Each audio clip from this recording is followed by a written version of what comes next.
Going to look into the past by looking up, but not in the usual way.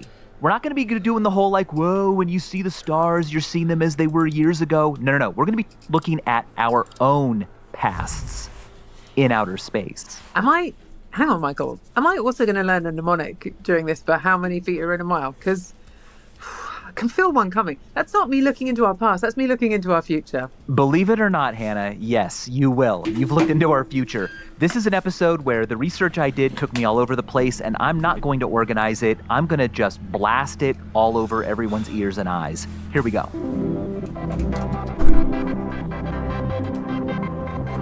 This episode is brought to you by Cancer Research UK. Here's something strange. Your DNA contains more ancient viral fragments than genes.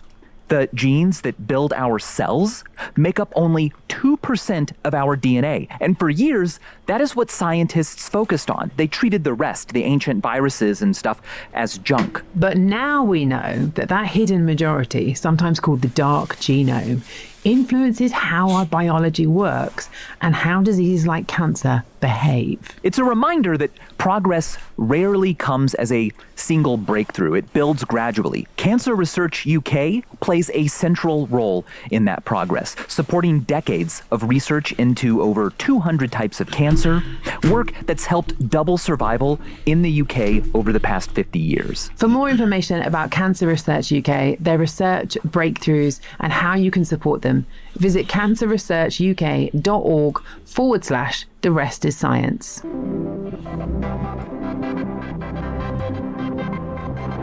By the way, okay, here's another, this episode's going all over the place. Here's some other cool things I learned while I was doing this research. Yeah. When it comes to how many feet are in a mile, I've always found it hard to remember until I read a little mnemonic. Just remember 5 tomatoes. 5 tomatoes. 5,280. Oh. 528 O's. 5280. Nice. 5 tomatoes. That's how many feet are in a mile. There you go. Yeah. You're welcome. Or just as an alternative, you could just switch to the metric system and not have to bother. I mean, that's just putting that one on the table for you. Just as another option. Look, that's true. You can also remember that there's 1,000 meters in a kilometer, and you can remember 1,000 because it's easy to remember. Yes, exactly. Do you know what's weird is that also the United States is on the metric system. They just have a conversion layer on top of it. Like the inch is defined legally as 2.54 centimeters. No. Are you serious? Yeah, I'm serious. The inch is not described as the distance some, krypton atom vibrates or no, it's just 2.54 centimeters. So we're tied to the metric system, but we add a layer of conversion to it. I also found out the other day that in America, instead of calling it the imperial system, which is what we call it here in the UK, you guys call it the English system. And is that true? No, not for me, but maybe other Americans do what do that. people call it? Anyway, when someone said that, I was like, no. You're not blaming that one on us. Okay, we saw the light. We switched over. We've been on metric for a long time. No. Have you also seen the flow diagram of what unit you should use to describe something if you're British? Because it is metric at all times, unless you're talking about beer. Oh, yeah. Well, but also speeds on the motorways. Right, or speeds on the motorways, or how much you weigh. Yeah, there you can use pounds, or you can use stones. Just a whole, total other direction. So a centimeter is less than an inch. And if you look at a ruler, I've got a measuring tape here. You can see I've got tick marks for inches and centimeters. Where is there a point where an integer number of centimeters lines up exactly with an integer number of inches? Like, it must happen eventually, right? What did you say? 1 inch is 2.55 centimeters. So 2.54 centimeters. 54. Okay, 254 then. Yeah, but it actually happens sooner than you would think. Yeah, it happens at 50 inches. Doesn't it? 50 inches is exactly 127 centimeters. I can show it. That is satisfying. I can show you right here if you, gosh dang it, if you've got a measuring tape, come on, you can hear how messy my office is. All the cans of soda. Come on. There you go. Oh, there you go. There's 50 inches. Oh, yeah. Exactly 127 That centimeters. is satisfying. Guess what? So you've heard that phrase, give them an inch and they'll take a mile? Mm-hmm. Did you know that is a corruption of the original phrase, which was... No, go on. Give them an inch and they'll take an L. Where's that from? An L, E-L-L. Not like take an L like lose, like loser, but take an L, E-L-L, which is a unit of measurement equal to a cubit, the distance from the forearm and the extended hand. That's an L because L used to mean arm. And that's why we call this an elbow, because it is the bend, the bow of the L, the bend of the arm, the elbow. So give them an inch and they'll take an L turned into give them an inch and they'll take a mile just because of people mishearing it. Right. And actually, you know, an inch and a mile, give someone an inch, they'll take a mile. I mean, that's really taking the mickey a lot. But give them an inch and they'll take an L. You know, actually, the difference between an inch and an arm's length is, you know, it's not that bad. So actually, people were not being as piss-takey before. Right. And I like how today it has the added slang meaning of give them an inch and they'll take an L. Give them an inch and they'll lose, is what that, I don't know what that would actually mean. But okay, let's get back to telescopes. Okay, so first things first. We are literally talking about looking into Earth's past, our personal pasts, by looking up into the sky. I would love to do this, and I have been thinking about doing this as a Vsauce episode for years. But it wasn't really until now that I got the pieces together. What do you know? It's time to record, so we're going to talk about it now. And I'm literally saying that we could use something like this idea to watch who assassinated JFK and how. We could use this to lip read Albert Einstein's last words. Okay, let me ask you a question though. Can I ask you a question to kick us off? Okay. Yeah. This idea of looking out into the sky and then seeing ourselves, doesn't this require some sort of mirror? Yes. And I think we've briefly mentioned this on the podcast before, but we need a mirror. You know, if a mirror was 100 light years away and we looked at it through a telescope, we would see Earth we would see ourselves as we were 200 years ago, because that's how long it would take the light to get to the mirror, bounce back, and come back to us. As far as we know, there aren't any mirrors out there in outer space. Or are there? No, but kind of. You could watch how the pyramids were built exactly, right? How many people were involved.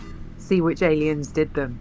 We could watch the aliens do it. Probably we would just see people doing it, but which exact technique they used would be resolved once and for all. Anyway, obviously, if we're going to be looking at our own pasts, we're going to be talking about light. So I wanted to show off my light nanosecond ruler. Look at that. Wait, hold on. Explain it. Is that how far? It's a ruler, like an architect's ruler. It's a triangular prism. It's got 3 faces, and it's just about 30 centimeters long, about 1/5 of an inch shorter than a foot. So it's kind of the size of like a regular 12-inch ruler for those of you who are not watching the video stream. This happens to be exactly how far light travels in 1 nanosecond. That's 10 to the minus 9. 10 to the minus 9 seconds. That's right. In a second, light travels 1 billion of these if you line them up in a long line. So because it's transparent, I can look through it, and I can look at things like I can look at my computer screen where I see your face.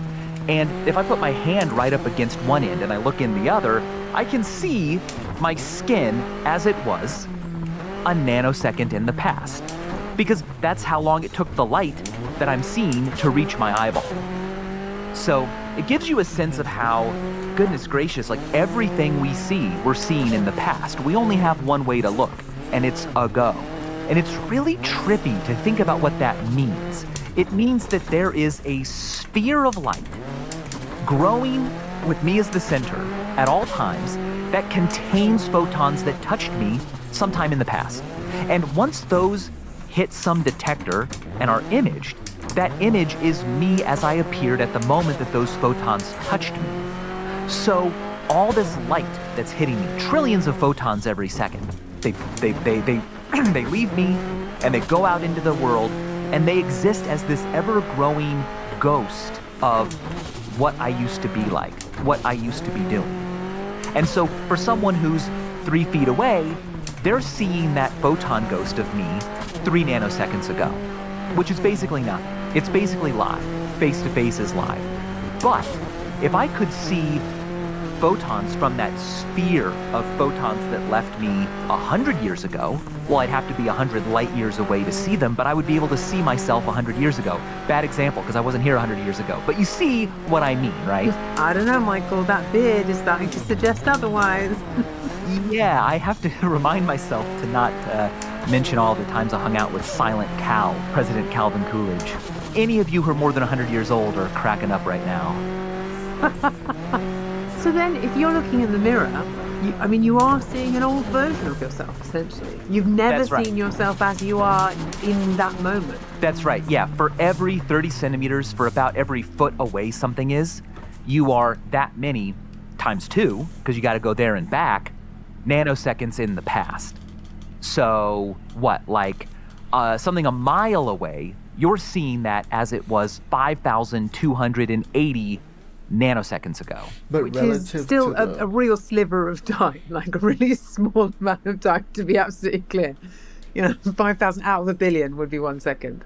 Yes, a billion nanoseconds is you're finally at 1 second. But when you look at things that are light years away, you're literally seeing them as they were that many years ago, because that's how long it took light, information from them to reach us. So not just the light, but their gravitational influence on us. Like the sun is about, 8 light minutes away? So if the sun does anything, like if the sun decided to turn blue, we wouldn't know for about, 8 or 9 minutes. And that brings up all kinds of big questions about but when did the sun actually turn blue?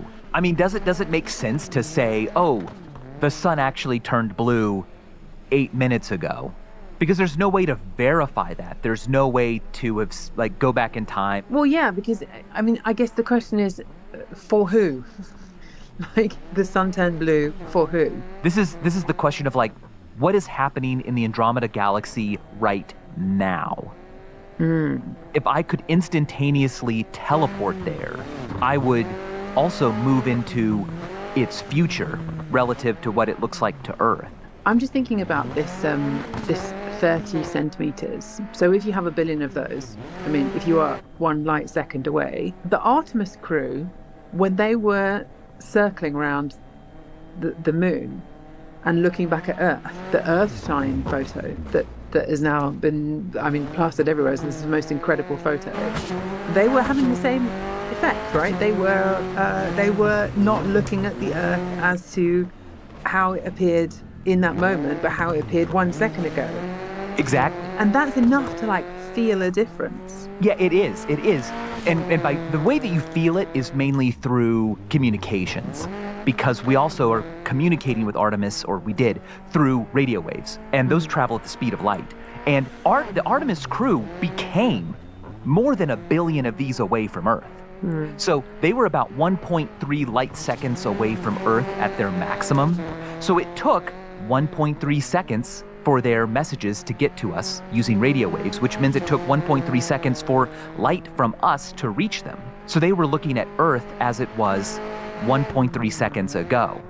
Now, from that distance, not much changes on Earth in 1.3 seconds that you can see.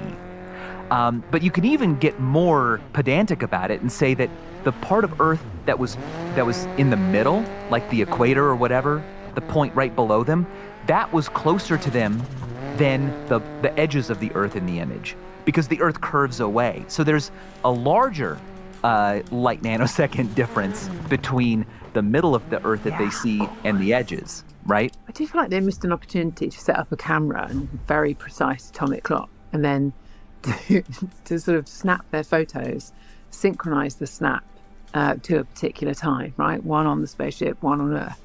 I don't know, like a dog or something, and then demonstrate. Oh, wow. They could have. Yeah, they could have used atomic clocks and the known dilation caused by their travel speed and gravitational effects. Because time is not moving in the same speed, right, on this extremely fast-moving rocket and on Earth. Yeah, there would have been a difference, but they could have synchronized photos from their ship and from Earth. And I think they could have brought themselves like a giant, football field-sized telescope and like watched someone pop a balloon. And the synchronized photos would be such that on Earth we would see the balloon exploding, and for them they would see like the pin not even touching the balloon yet, and we'd be like, whoa, who's right? When did the balloon get popped? Yeah, right. It's the same thing. It's the same paradox. I can't believe they got so distracted by the moon that they forgot to do this much cooler thing. Next time, really, they should contact us before going up, and we'll give them much better ideas of what kind of experiments they should be running. But this is going to be a slow walk towards an answer, by the way, because I'm going to keep getting distracted. I want to talk about the fact that because this is 1 light nanosecond, we've broken it down into light picoseconds. I can take this ruler and I can line up like my thumb, and I can say, wow, my thumb is about 210 light picoseconds long. So it takes light 210 trillionths of a second to get from that knuckle to the tip of my thumb. But don't worry, there's also even less useful measurements on this ruler because it's got all these sides. We've also got sound microseconds. And my thumb is about 100, I'd say it's about 180 sound microseconds long. So that means it takes sound 280 microseconds to go from here to here across my thumb. That's a millionth of a second. Yeah. I can even measure how many micro Everests long my thumb is. So it's about 7 millionths of Everest's height. So if you got 167,000 of my thumbs, or just probably like human thumbs, roughly, 167,000 human thumbs would be enough stacked on top of each other to be as tall as Everest. That's one of our most asked questions, so I had to address it. I always think it's a bit of a shame. You know how people, the sort of standard lengths of measurement, it's like, oh, as long as a blue whale, or as big as a football field, or, 2 double-decker buses. I always think that we could have much more imaginative examples than that. I think the millionths of Everest is just, that feels much more intuitive. Yeah, it does, right? We all know what a millionth of Everest is. Scientists should be using that more in their public announcements. I mean, hey, why not? The meter is 1/40,000th of the Earth's circumference. I mean, it's the same idea. Yeah, I know. And that, by the way, is like a whole really fun story. We should do a whole episode on the history of units, because it explains why the Earth's circumference is like almost such a round number of meters. It's not a coincidence. It's because of us. 40,008. Yeah. 40,008. Yeah. Okay, but anyway, we're trying to talk about looking into the past. So let's now move on to things that we know can really affect light. Black holes, right? So the idea here is that obviously a photon of light that has the wrong trajectory can fall into a black hole. Black hole's gravity is so strong, even light, the fastest thing possible, cannot escape from it. But if the light has a slightly different trajectory, it can just get deflected by the black hole. It can get bent, right? Get bent. That's what a black hole says to light. Some light. Now, that means that somewhere in between, there's a trajectory such that a photon will not fall into the black hole, but also will not get bent and escape along a different path. Instead, the photon will orbit the black hole. And these are called photon rings or photon spheres. This is a place where it's outside of the event horizon, so you could go there. You wouldn't be trapped in the black hole, but you could go there and you could look off to the side and see the back of your head. You go there, the photon effectively bounces off your head, travels around in a circle, and then is there for you to see it effectively. I mean, this is like our donut universe where you could carry on looking all the way around, like the Pac-Man universe where you look around and then see the back of your own head. Okay, I'm with you. Exactly. But smaller. Just the circumference of that particular photon sphere for the black hole. So there are also places where light will be bent 180 degrees. So it'll emanate from a place like my bedroom, circle around the black hole, and come straight back to my bedroom. So I could use a telescope to look at that particular part of space around the black hole, and I could see myself, or I could see what was happening, however long ago that light came from that spot. So this is your mirror, essentially. This is our mirror. That there are some photos that are being sent back. That's right. Now, the closest black hole to Earth is like 1,000 light years away, more than that. Let me see. I wrote down the best contenders we know of so far. Yeah, so 1,000's not bad, 1,000's not bad. 1,000's not bad. We've missed the crucifixion of Jesus, unfortunately. We've missed the birth and death of Jesus Christ. To be specific, Gaia BH1, which was discovered in September of 2022 by Kareem El-Badri, by the way. We're discovering a lot of black holes now. This one is only 1,560 light years away. Hang on, I got it wrong, because you've got to double it, haven't you? You've got to double it. We can look at 3,000 years ago. Okay, that's fine. right. We haven't missed the birth and death of Jesus. We'd have to keep watching for 1,000 years. Right. Yeah. And there might be black holes that are closer, but Gaia BH1 is 3,120 light year total travel distance there and back. So if we could look at the light that had slingshotted around it, or boomeranged back, I guess that's the right word to use, boomeranged back, we would see Earth as it was 3,120 years ago. Was there any cool stuff happening back then? Okay, let's think. I mean, Pythagoras is around then. There is this tree, this olive tree in Crete, that would have been sort of the oldest tree in the world, and that would have been a little sapling. That's cute. I'm looking up the Wikipedia page for the year 1094 BC. Right, the pyramids are already 1,500 years old by this point. Wow. You could watch tomb robbers in the Valley of Kings. You could. I think there's something about Israel, King David in Israel, maybe. Ramses the 11th was the Egyptian pharaoh during the 12th dynasty. We could check out what he was up to. This is around the time of the invention of cavalry. Oh, interesting. In Eurasia, breeding horses that are large enough to be ridden into battle. That's quite fun. Yeah, it would keep us busy. And every day we would see one more day in the future, so we could follow these stories. The problem, though, is, can you really do this? Can you really do this, Michael? And the answer is no. But the answer is also yes. Obviously, when light travels that far away from Earth, there's a lot of light extinction, all right? It's going to run into gas and dust, and it's going to spread out, and there's going to be way fewer photons that reach that black hole than originally emanated in all directions from the tomb robbers in the Valley of the Kings, right? Trillions of photons are falling off of them, but only some of them make it to this black hole, and an even smaller percentage actually have just the right trajectory to go around. But if you get a big enough telescope, you can capture these photons. And if you're willing to sacrifice some resolution, you can take some time lapses, put a lot of photos together, and you can make some things out. So I've been trying to figure out how big of a telescope you would need. And here's what I came up with. So to make out a detail such that 1 pixel of your image represents just 1 centimeter, 1 square centimeter of area. What, of Earth? Originally of Earth? Originally of Earth, yeah. You are ambitious. Go on.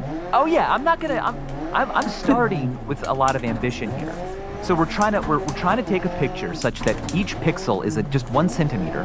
I remember growing up and there being a new satellite image which you could distinguish sheep, essentially, right? You could distinguish a sheep in an image. And everyone was very excited about it. And that is, that's probably 2 or 3 pixels, but a sheep is way bigger than 2 or 3 centimeters. Okay, I've got my answer now. What did you find?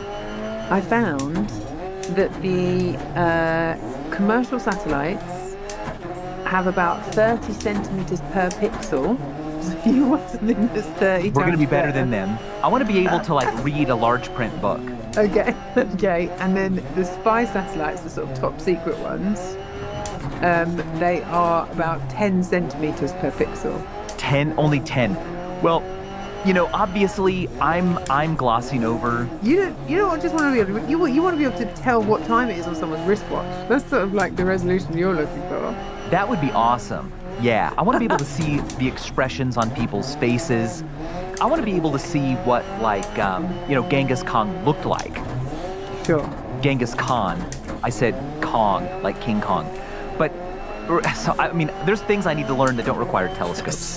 But also, yeah, I'm looking for this great resolution. But to do this, to get a resolution of 1 centimeter per pixel from a distance of 3,120 light years, you would need to have a telescope whose primary mirror was 0.18 light years wide.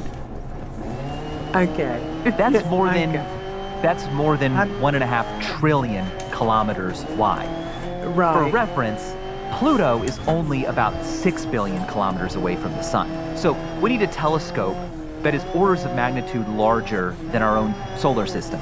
Than the solar system. Amazing. Yeah, and it wouldn't have to be one big piece. It could be an array of smaller, more manageable to build pieces, but I think that we're limited by the amount of matter in our own solar system. We'd have to destroy the entire solar system, build a whole new thing that's even bigger, and then we could watch tears fall from the eyes of Achilles. I mean, look, you just really, really, really want to know what Genghis Khan looked like, and I understand that ambition. I really want to know, and I really want to be able to, watch not a movie about history, but literally watch history. Yeah. I mean, what you're saying is it's technically possible, just difficult. It's technically possible, yeah. Here's a different idea. Instead of building really big telescopes, we can take advantage of the fact that our solar system already contains some accidental telescopes. Go on. Okay, let's talk about the sun. So one of Einstein's big predictions was that a massive body can bend light. Doesn't have to be a black hole. Everything that has mass bends light, even you and me a little bit. But the sun is big enough that it's very noticeable. And this was confirmed years later after his prediction during a solar eclipse. Stars that should have been behind the sun were visible at the edge of the sun.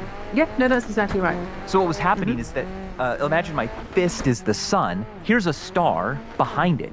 That light that's coming off the star, and it should go this way and miss the Earth, it gets bent by the gravity of the sun and it comes right towards the Earth. And so we're able to see things that we shouldn't otherwise see. And this had to be done during an eclipse because, of course, the sun is too bright otherwise. Well, that's just what a lens does.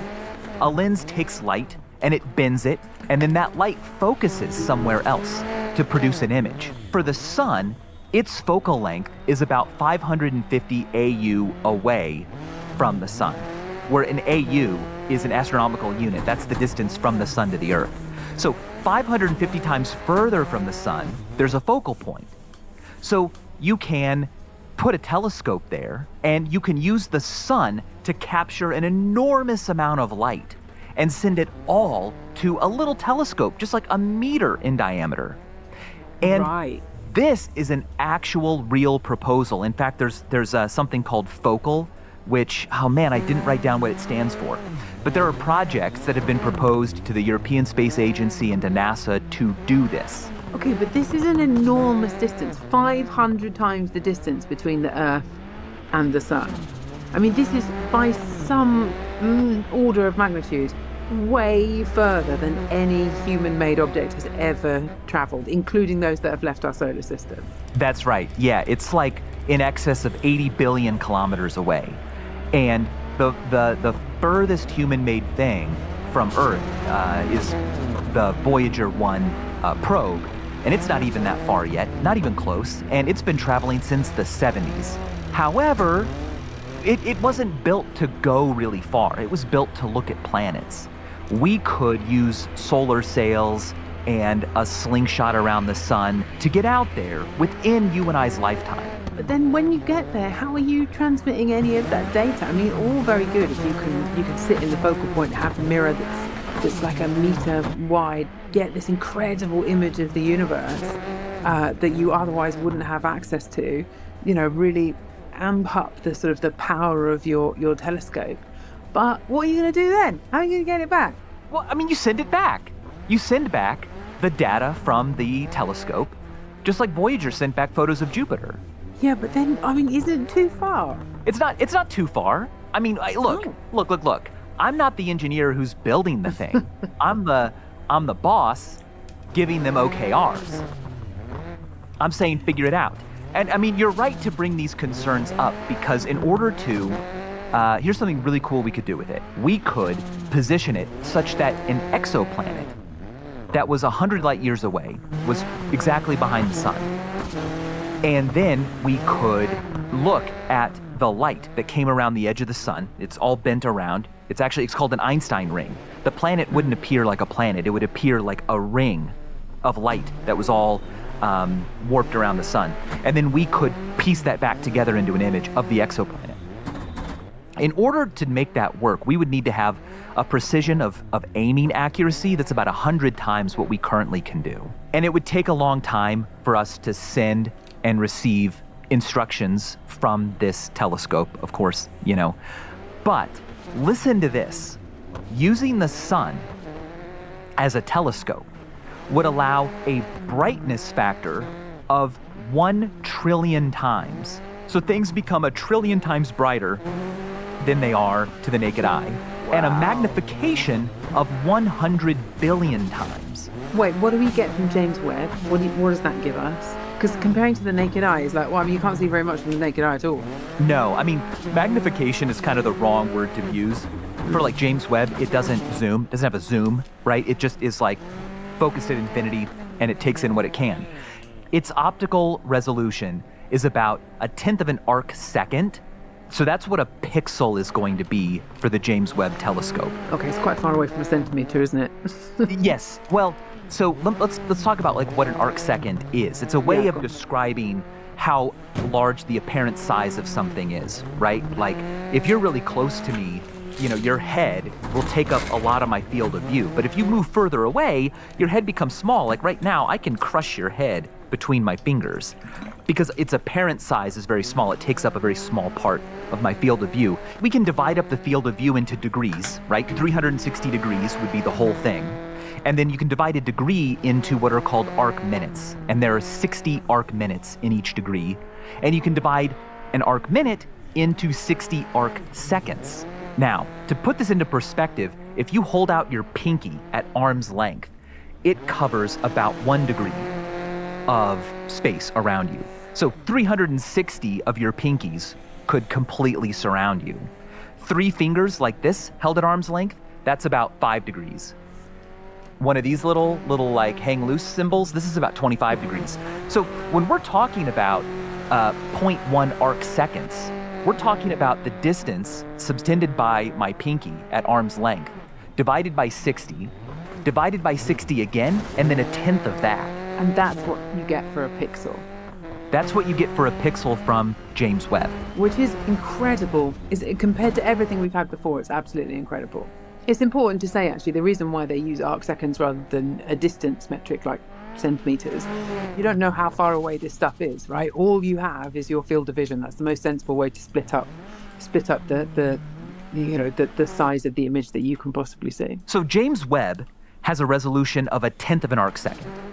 But this proposed solar gravitational lens would have a resolution of a 10 billionth of an arc second. Whoa. Yeah. So like 1 billion times better. You are seeing way more. Wow.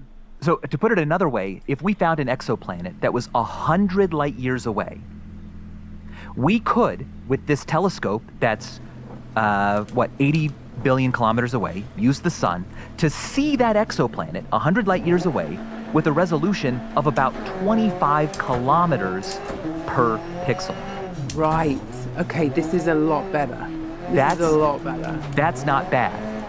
That means we can see cloud cover, we can see oceans, coastlines, mountain ranges. You could see lights from cities. If you want to see what 25 kilometer per pixel resolution looks like, just check out photographs from the Discover satellite, which is taking photos of Earth all the time. If you look at them, they just look like Earth. Obviously, you can't see buildings, but you can see that that's the planet Earth. It's a globe. Yeah. I mean, you can see the outline of the coasts. Yeah, I mean, that's incredible. You can see, I mean, you can just literally distinguish then between, well, day and night, between water and land. I mean, you can even really probably tell mountain ranges on that. Yeah, the atmospheric, you can see clouds, you can see, that's incredible. That's absolutely incredible. Yeah. You'd get a proper image of what exoplanets look like. And that's for an exoplanet 100 light years away. It would look like that, except with its own terrain and weather. Wow. But, the closest exoplanet is like, Proxima Centauri B. That's only a handful of light years away. Like, give me a break. It'd be amazing. There's a lot of problems with this. I mean, one is that it's a long distance, 550 AU, more than 80 billion kilometers away. Yeah, it's about 10 times further away than Pluto. Okay, that's actually, when you put it that way, that doesn't feel quite so bad. But maybe that's because I'm just forgetting how much closer the Earth is to the Sun than it is to Pluto. Yeah, Pluto is far away. I mean, this thing would be far away. Personally, I think that a lot of these issues can be resolved within our lifetimes. And because of the new solar cell technology, that it used to be an idea, now we're actually using it, where you actually have like a big sail that unfolds and it's pushed by the light pressure of the sun. And that push just keeps happening. So you get acceleration. It just gets faster and faster and faster and faster. We could get them out there. And when I say them because we might need more than one. It'd be nice to have multiples that are like chained up so that one gets into position, it does its thing, it tries to take the pictures, and then we learn from any mistakes it makes, and then we just wait for the next one. This is a very specific idea, and if you want more information, there's a PBS Spacetime episode about them. And they call this proposal the string of pearls proposal, where you've got a string of these little telescopes that are all moving back into position one after the other, trying their best to capture whatever it is we have put on the other side of the sun for them to see, lensed and magnified and embrightened by the sun's gravity. Wait, tell me again what this project is called? Focal. Yeah, look up solar gravitational lens. There's a specific proposal called focal. Although it's a difficult task, it's still better than the alternative, which is we never see what these exoplanets look like, especially within our lifetime. 100 light years? It's going to take 100 years just to get a spacecraft there if it traveled at the speed of light, which it can't. Now, we could get it using, I don't know, solar sails and maybe some kind of plasma radioactive propulsion system that would still be developed to get there within, 500 years. But I don't care about that. I don't care what my great-great-great-grandkids experience. No, I take that back. I do. And if that's all we could do, I would do that for them. But I'd like to see these planets. I'd like to see it too. I think it's also worth saying, I mean, look, so much, we are incredibly biased towards vision, right? As like humans, it's our primary sense, it's the way that we explore. And so this is a way to really accelerate the power that we already have. I mean, exploring the universe, as you described, we can't go out there, but if we could only see it, think about how much more we would understand about answering the question of whether we're really alone, even answering the question about, I don't know, like all of the things that come up in this podcast so often. What are the edges of the universe? What happened before the Big Bang? All of these questions, I've done a complete 180 from thinking it was completely ridiculous science fiction and just scientists looking for funding for outlandish, crazy, wild ideas. I've done a 180. I'm now the biggest proponent for it of all. You've done a 180, just like the light around the black hole that's going to let me see my path. Yeah, I completely agree. Because at the moment, our images of exoplanets are actually data showing a wobble in a point of light, which is that planet star. Like, We can't even resolve a star to be anything more than a point of light. We can learn what the star is made of by looking at the spectrum emitted from the star, but like we can't see an exoplanet. If you look up information about them, there's a lot of artist renderings. But I'm talking about a feasible way. I mean, feasible is kind of in quotes, but a feasible way to image them, just like the images we see of Earth. And it would allow us to tell what kind of atmosphere they have, find signs of life. We couldn't communicate with any intelligent life there within our lifetimes because it would take 100 years. What's the best candidate? I feel like the best candidate for an Earth-like exoplanet, 30, 40, 50 light years away, there are some good candidates for Earth-like exoplanets, and we could look at them. I wanted to bring up one more celestial body telescope idea that's even easier than a solar telescope, and that is one that's been pushed pretty hard by David Kipping. He has a YouTube channel where he explains his papers about this on his YouTube channel, Cool Worlds, and his thesis, I believe, was about using Earth as a telescope.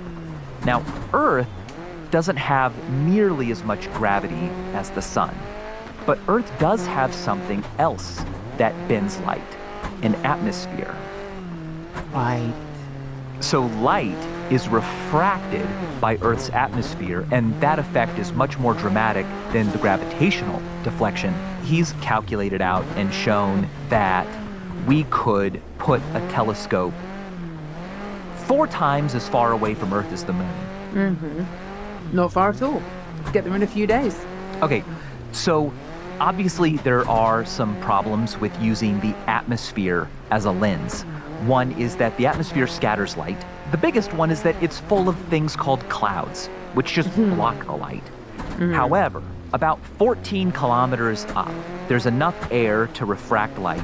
There's few enough clouds that only about 8% of starlight, or just light from outer space, is going to get lost. For light refracted 14 kilometers above the surface of the Earth, all the way around the planet, the focal point is about 4 times as far away as the moon, about 1.5 million kilometers, which is where the James Webb Telescope is. Okay, we can put things there. Yeah. And the amplification power, theoretically, of such a telescope would be 45,000 times. I think more realistically, Kipping has said it's more like 22,500. Oh, still amazing. That would effectively mean that a meter-wide telescope would act like, it would have the power of, because of assistance from Earth's atmosphere, the power of a 150-meter telescope. To put that in perspective, the James Webb Telescope, 6.5 meters. Wow. Wow. Why aren't we doing this? This is great. Well, I don't know. Honestly, I think that we will do it. I've switched. Forget the focal project. I'm on to this one. Because this is our only access to these things that are so far away. It's going to be through light, and we're going to need to use telescopes that already accidentally exist, aka celestial bodies. The universe provided us with the tools to look across these vast distances. And it provided us with a mind to appreciate them, but the mind can't build them fast enough. That's okay. The universe gave them to us. Yeah, at least not fast enough to satisfy our curiosity within our given lifetimes. I think there's something quite nice about that, though, that we're talking now about exploration that covers such vast distances, that uses such gigantic celestial objects to assist them, that this has to be multi-generational endeavors, right? This is not something that you can just, have satellites launching in World War II and then land on the moon in the course of a single generation. This is something that's going to take many, many generations in order to be able to successfully do.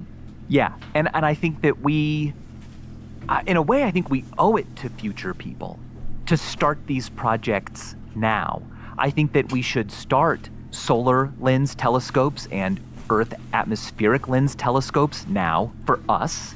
But at the same time, we should launch things that in 500 years will reach, an exoplanet, and then 500 years later, its data will finally be received on Earth. And those people, 1,000 years from now, will say, thank you. This is the most incredible gift you guys could have left us. Because there's a lot of things we're leaving the future that aren't good. the least we can do is balance it out. With an incredible gift to future generations.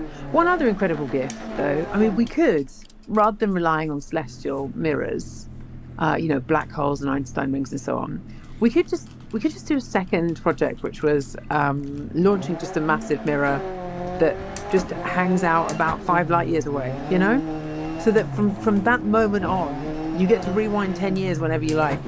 I think I'd like to see that project suggested, Yeah, I guess the way to do it would it just be a mirror, or would it be better to send a telescope that then uses some massive object to create a high-resolution image, and then it sends that back at light speed to Earth? So we can all tune into a television channel or a live stream on Twitch of Earth 5 years ago. And we can zoom in close enough to make out our bodies, our facial expressions. Give me a break. Why would you not do that? I mean, that would be pretty fun. Obviously, there's a lot of problems. Our atmosphere is going to scramble up that light. It's going to be really hard to get crisp, clean pictures of faces doing things quickly. But you can see, vaguely where people are, maybe. I don't know. It's like, there's a lot of details here that would need to be figured out. A new form of CCTV, but it's like celestial, what could it other CCTV? Celestial circuit television. Wow, do you think there's going to be privacy concerns? Of course there will be. Yeah, I think there definitely would be. Gosh. You need to get every single person on Earth to sign a waiver. You would, yeah. You would. Or maybe there could be a team in charge of the feed, and they randomly insert fake events so that you never know if something's real or not. That way we're protected, and yet you can kind of believe. Michael, have you not just reinvented the era of smartphones and deep fakes? Is that? Yeah, okay. I'm saying a lot of things that I'm taking back right after I say them. But there's something here that's very beautiful and important. I think that feels like a very lovely place to stop. So we should say thank you for watching and listening to The Rest is Science. Make sure you're following wherever you get your podcasts. Make sure that you like and subscribe on YouTube. Can you tell that I just read that from a script? Because it feels like words that never naturally leave my mouth. No, it sounded great to me. Did it? Did it sound really authentic? Here, to make it sound better, I will do a worse version. And if you'd like to ask us a question, which we might just answer in our Thursday episodes, you can send that to therestiscience@goalhanger.com. That didn't sound like you were reading at all, Michael. When I when I first started presenting science shows at the BBC, they sent me into this presenter training thing. Have I told you this before? I don't think I have. No. Everyone, when they first start, they sound a bit like that when they're reading. They sound really robotic. And what they do is they get you to read some Winnie the Pooh, and imagine you're reading it to a really small child. Then you read the script in that same voice. Oh, so yeah. you go and if you'd like to ask a question, which we might just answer in our Thursday episodes, you can send it in to therestiscience@goalhanger.com. And that's basically how you practice changing your tone so that you're not just stuck between two levels. It slows you down, and you wind up reading a bit ahead so you can do the voice. But so in the training, you're having to do this for Winnie the Pooh, but then actual news stories. Anyway, you can hear more of our robotic reading when you join us on future episodes of The Rest of Science. We'll see you next time. Yep, hold on, let me just look at the script. Bye.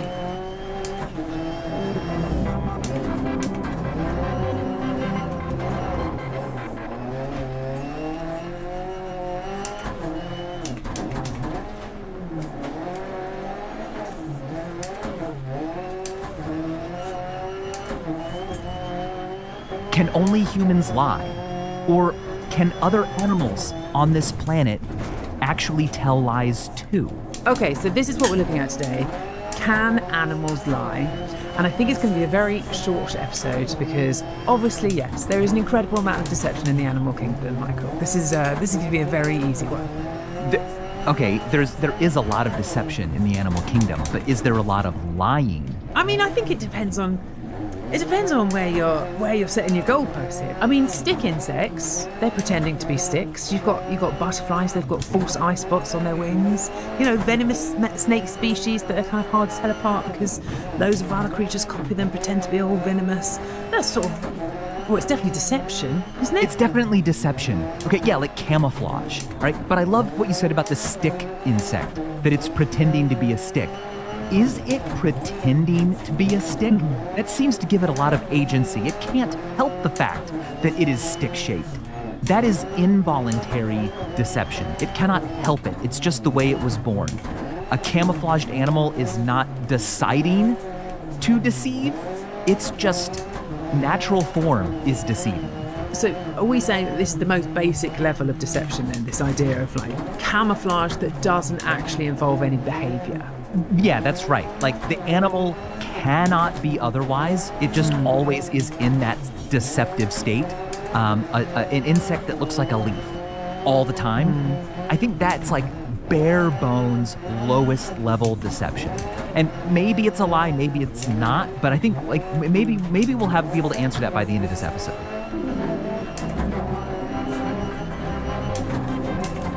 This episode is brought to you by Cancer Research UK. So when most people think of naked mole rats, their unusual relationship to cancer probably isn't the first thing that comes to mind. But maybe it should be, because it is incredibly rare for them to develop cancer, which could be partly down to their unique immune system, or it might be the way that their cells respond to damage. So scientists are studying their biology for its cancer-fighting secrets. It's a reminder that discoveries can sometimes come from places you don't expect. Cancer Research UK is the world's largest charitable funder of cancer research. Thousands of scientists, of doctors and nurses work across more than 20 countries to help turn discoveries in the lab into new tests, new treatments, and new innovations. And the impact is clear. Over the past 50 years, the charity's pioneering work has helped double cancer survival in the UK, meaning more people living longer, better lives free from the fear of cancer. For more information about Cancer Research UK, their research, their breakthroughs, and how you can support them, visit cancerresearchuk.org/rest is science. I think if the animal can sometimes do the deception but sometimes doesn't, and that's triggered by certain events, that feels like a little more complex. An animal that looks like a delicious treat until a predator comes by and then it changes into looking like a stick. That's a little bit more complex that works. Than always looking like a stick. And we should say that a lot of different researchers have tried to make a taxonomy of deception. And so we're going off of a lot of different lists. Robert Mitchell's is really famous. But I think we can all agree that there's a difference between a animal that from birth, or at least for its entire adult life, looks like something it isn't, versus an animal that behaves and reacts in a way that's deceptive. And already the examples that you're giving there, I mean, I think chameleons like spring to mind immediately, that they can just camouflage themselves in with the surroundings, but it's sort of a pre-programmed behavior. It's not like sort of saying, today I'm going to be pink, right? Right. It's not like in the Disney films where it just, has an array of colors. It's reacting to its environment in a way that it was always genetically predisposed to do. That's right. So whether or not it has a choice, we don't even need to answer. We can at least agree that it's different than an animal that is always deceptive. Like the eye spots on a butterfly, they are always there. It's actually responding to its environment, sometimes more truthfully, sometimes more deceptively. Okay, well, let me give you another example then, because there are definitely some examples of animals making an active choice to deceive. The cuttlefish is a perfect example of this. Cuttlefish, which for most of my childhood I only knew as something that you put in a parrot's cage, but it's actually this creature that lives off the western coast of Australia. The biggest cuttlefish in the ocean, this particular species of it, and also really dramatic, this particular animal. So often these creatures, they get called the chameleons of the sea because they are incredibly good and quick at changing colour, right? They can camouflage themselves to the background. But that can come in very handy when they want to engage in a particular type of deception, because there are 4 males for every 1 female, right? The females know this. They are extremely picky about who they'll mate with as a direct result of this. And most of the time when mating attempts happen, what happens is this large male will sort of come in and approach the lady from the side, and it will spread its arms, and then it will grab the female's head, which, I mean, sexy as it sounds, about 70% of the time it results in a rejection from the female. Okay, so you need to woo her. You need to put on some Barry White cuttlefish. You need to learn. Anyway, here's the thing, right? So there's obviously incredibly high competition among males for mating rights over females, and especially when you have this high chance of rejection. The larger males, what they end up doing is they basically become full-time bodyguards around their females. They sort of like shove away these smaller males who dare to come anywhere near. And to get around that, the smaller males, they have this act of deception that they engage in. So what they do is they change their colouring, change their arms, basically mimic being like a cute girl, get in the harem, effectively, in amongst all of the other females, while the big male either isn't looking or mistakes it for a female. And what can happen sometimes is that the larger kind of alpha males will approach what they think is a female, grabbing their head, etc., only to find out that it's actually a male in disguise, a sneaker, as it's known. And from there, I mean, they have at least a chance to mate, which they otherwise wouldn't. So there's some researchers last year who were looking at these creatures, and they were following 5 different sneaker males. One of the sneakers just got rejected straight off. One was caught off by sort of the alpha and was chased off. 3 got close enough to the females in order to attempt to mate with them, and 2 became new fathers to a brood of baby cuttlefish. So, it's a tactic, and it definitely works, right? Yeah. Okay. Now that feels like we're going a level deeper into this deception now. Because, okay, sure, it sort of doesn't really have that much of a choice, because the sneaker males, if they want to have babies, I mean, this is their only option, really. But at the same time, it feels like it's making a behavioural... It feels like there's some autonomy that's involved in this. Yes, it could be otherwise. A stick bug will always look like a stick, but a cuttlefish could, not successfully do the deception dance and, lose out and not have kids. But it's still, in the cuttlefish, a very instinctive, it's born genetically with this ability to react. I think to go a level further, we need to find animals that do not naturally from birth have an instinct to deceive, but can learn things that are deceptive. Okay, I think I have an example for you that brings this on one step further. And it's actually one of my favourite natural history stories of all time. I've been holding this one in my back pocket for an opportunity to bring it up, and now that day has finally come. All right, pull it out. Okay, so in 1910-ish, there are all these expeditions to the Arctic regions, right? And George Murray Leavick went off to go and study Adelie penguins in particular. He found that they got involved in all kinds of crazy behaviour. So he sort of went off and he was expecting these really cute sort of tuxedo wearing birds that acted like proper little gentlemen in these Arctic regions. And then he observed these hooligan males, his words not mine by the way, using all kinds of, to the Edwardian eye, horrifying behaviour, and some of this I think remains horrifying to this day. So necrophilia, right? Bad. Coercion, particularly around sexual activity, also bad. Gang behaviour, also I would say bad. And to the Edwardian eye, homosexuality, which if I remember my history correctly, they didn't like at the time. They did not like it. The gay penguins, man, they're a part of history. Aren't they? With their little tuxedos. Anyway, he came back, he wrote up his notes, and they all decided that they were too scandalous to be able to publish them for Edwardian society. So he translated all of the dark bits into Greek in case a passing lady happened to be looking, so she was extremely well educated and couldn't translate them. And then they ended up deciding not to publish them at all. They hid them in sort of the depths of like scientific archives for 100 years. They were finally uncovered in 2012. He was so disturbed that he wrote in his notebook, "There seems to be no crime too low for these penguins." It was very judgy of him. Anyway, that was the males, right? That was the sort of the hooligan males. The females, meanwhile, were engaging in sex work. Okay, so, I mean, it's been described by some people as pebble prostitution, but essentially they were exchanging the opportunity to copulate with a male for a pebble that they had. So wait, they were paying for sex with pebbles? Yes, exactly. Because penguins, they need these stones for their nests. This is not the deception part, by the way. I'm coming on to the deception part in a second. But penguins, they need these stones for their nest. They're quite hard to find. They're often really prized. So what can happen is that you do get some females who will copulate with a male in exchange for a pebble. That happens. But crucially, what happens sometimes is that some females who actually have a mate who is guarding their nest will go off and engage in a fake courtship vow with the male, essentially to lead him on.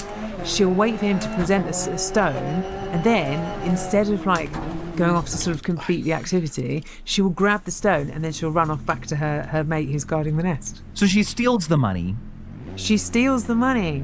Doesn't perform the service that was paid for. Exactly. Beautifully put, thank you. And is this something that they have to discover? Or from birth are they like programmed to be little tricky tricks? little tricky. I mean, remember what the boys were doing, okay? So let's not be too judgy about the females. But it's really hard to know, I guess, right? Like, it's really hard to know. Because is this something that one penguin came up once and others picked up the behaviour and copied it?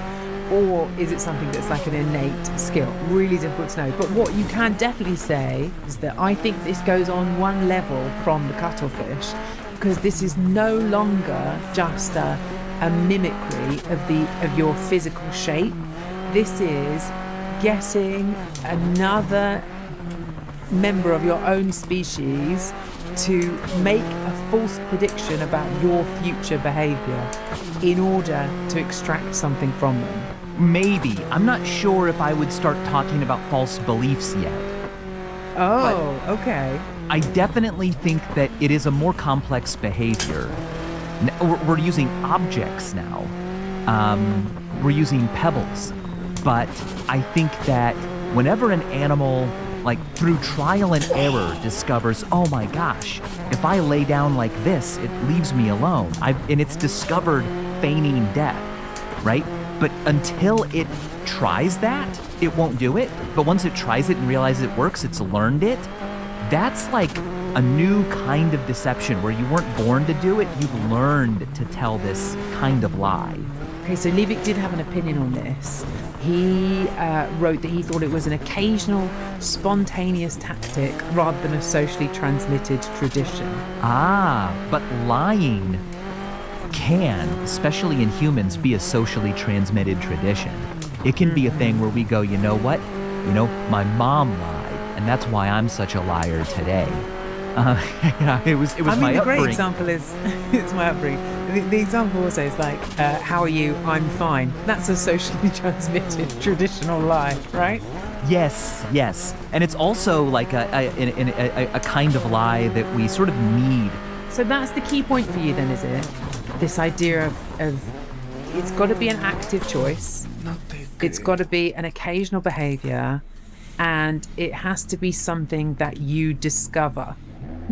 No. I'm not saying it has to be any of these things. I think that there's just a difference between them. Okay. And whether or not something is an active choice, that ascribes agency to the animal. I think that the cuttlefish might not be choosing to camouflage or not. As far as we know, it could just be an instinctive action that they have no awareness of. We could also assume that they're choosing to do it, and they could choose not to. But we would have to design experiments to somehow look inside their minds to know if they are intending things or if they're a very complex biological machine. But we can say that there's a definite difference between the stick bug, the cuttlefish, which sometimes is camouflaged and sometimes isn't, and behaviors that involve objects, like the penguins. But then even more complex behaviors that involve discovery, trial and error, and learning, where one species over here does it, but the one over here doesn't because they just haven't discovered it yet. I mean, you definitely see that in macaques, right? So this is like rhesus macaques. They have these very rigid hierarchies. Again, they have like a dominant male, and they have cries that they give out if a predator is nearby, like a hawk, for example. But occasionally, the researchers who've observed them, they find that sometimes there'll be a cry that goes out for a hawk nearby, and there's no hawk anywhere, and all the macaques just sort of run away. And then one clever little monkey, who's almost always a low-ranking male, will run in and like steal a little bit of food before the others come back. But I mean, that is the sort of like functional deception that you're describing, I think. Okay, interesting. So the macaques learn to do this. They learn that, hey, when that sound happens, we all leave. But if I make the sound when there's no hawk, if I'm a macaque who cries hawk, then the food or whatever I want is left unguarded, and haha. Like, they come to this realization and then take advantage of it. Yeah, it's strategic, right? It's like it's this intentional, directed behavior in order to get something that they want. That they're not born with. They're not born with that ability. It's something that's learned. Okay, so these examples of animal deception they're really funny. You know, they're all really cool. But at the end of the day, what I'm looking for, and what a lot of researchers are looking for and philosophers, is deception where the deceiver knows what they're doing and could be held responsible for it. Like the cuttlefish, the macaques, is this just behavior that's following rules?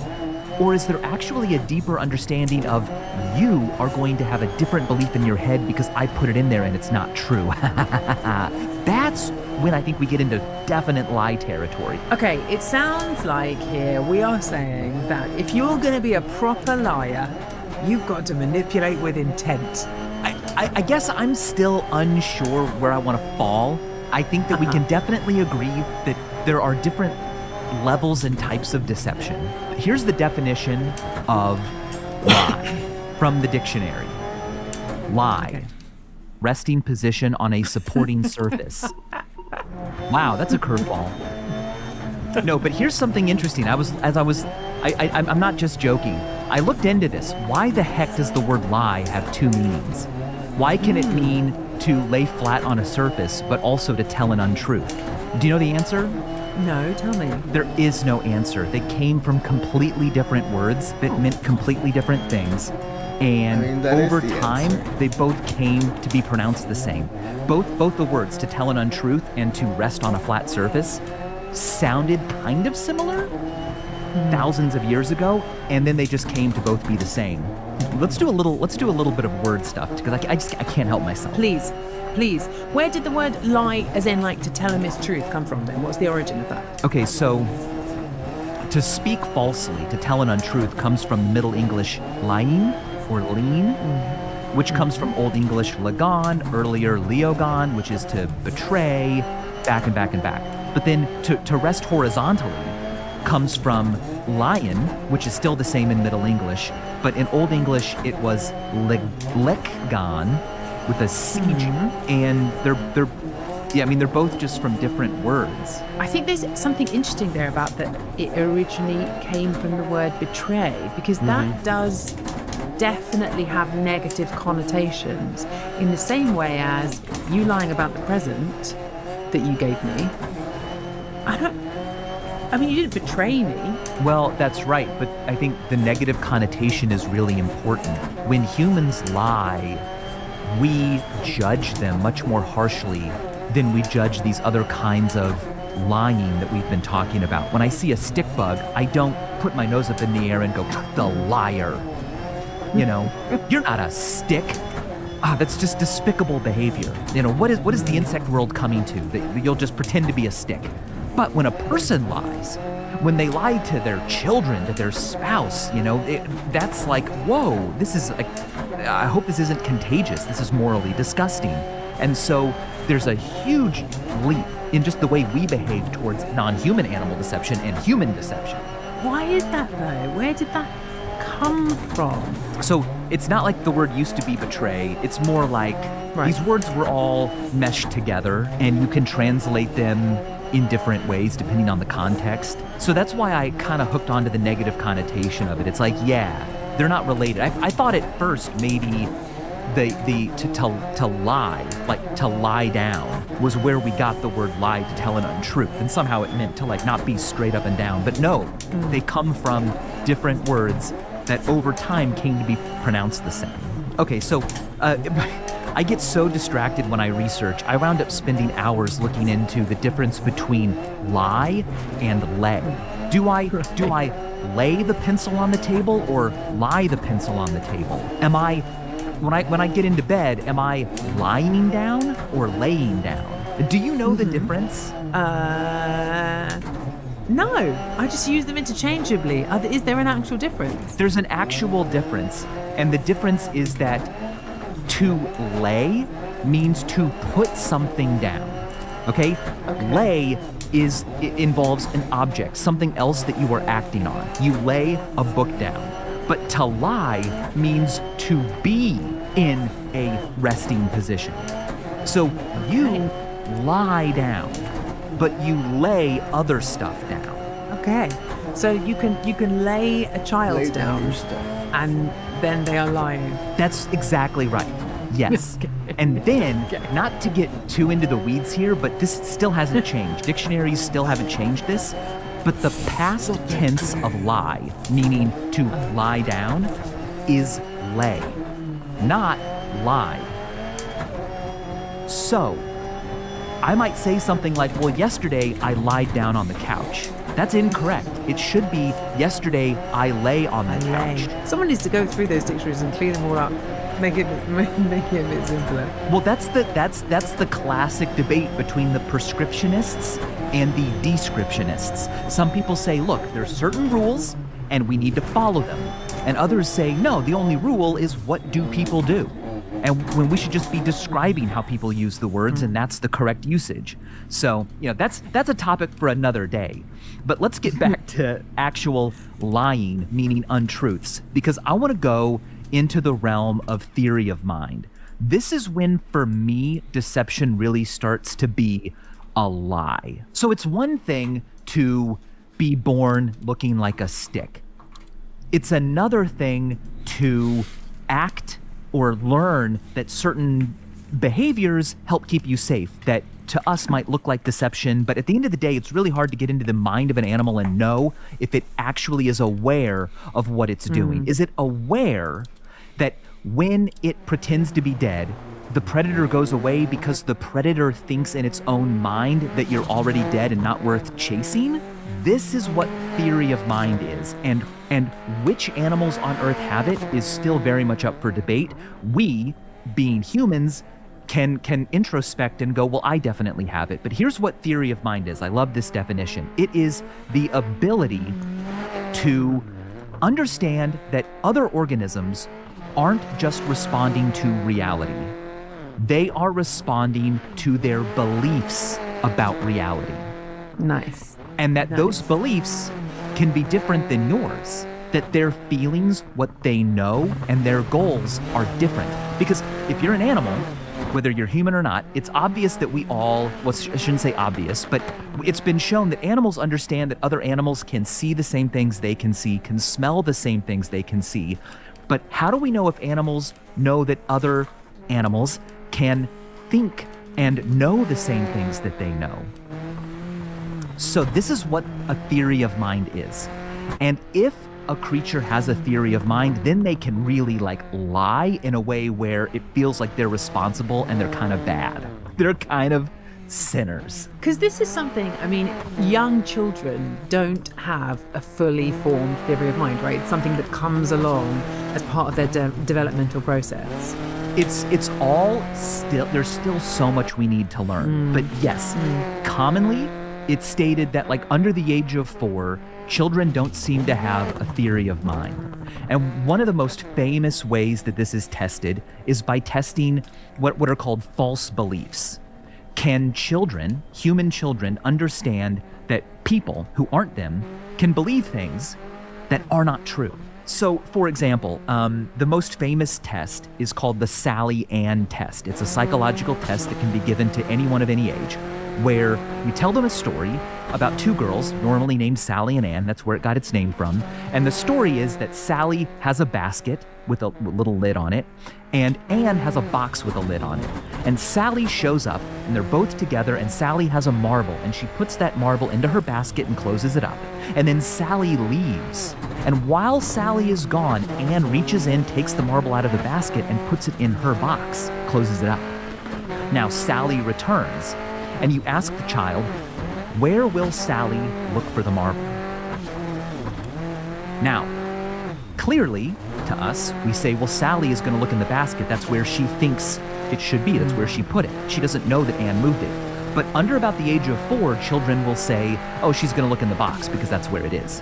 I know it, so therefore Ann knows it, and Sally knows it, and everyone knows it. And this makes sense to me because I remember when my daughter was very young, like 2, 3, 4 years old, she would sometimes tell us about a dream she'd had and then forget details and ask my wife to help her finish the story. What was that dream about? Adorable. And we were like, oh, no, you have a different mind than us. We don't know. I don't know what you're feeling. This is, I think, one of the reasons why kids make absolutely terrible liars, right? I should tell you, this is one of like the most genius things that I've ever done in my entire life, right? Which is when my daughter was very young, under 4. I told her that every time she lied, a light would shine out of her eyes. Which is, I'll admit, slightly a lie. genius. It's a lie. But what would happen is that if she had done something that she wasn't supposed to do, stolen some chocolate or whatever, she would come into the room covering her eyes like this to tell me. She just couldn't conceive.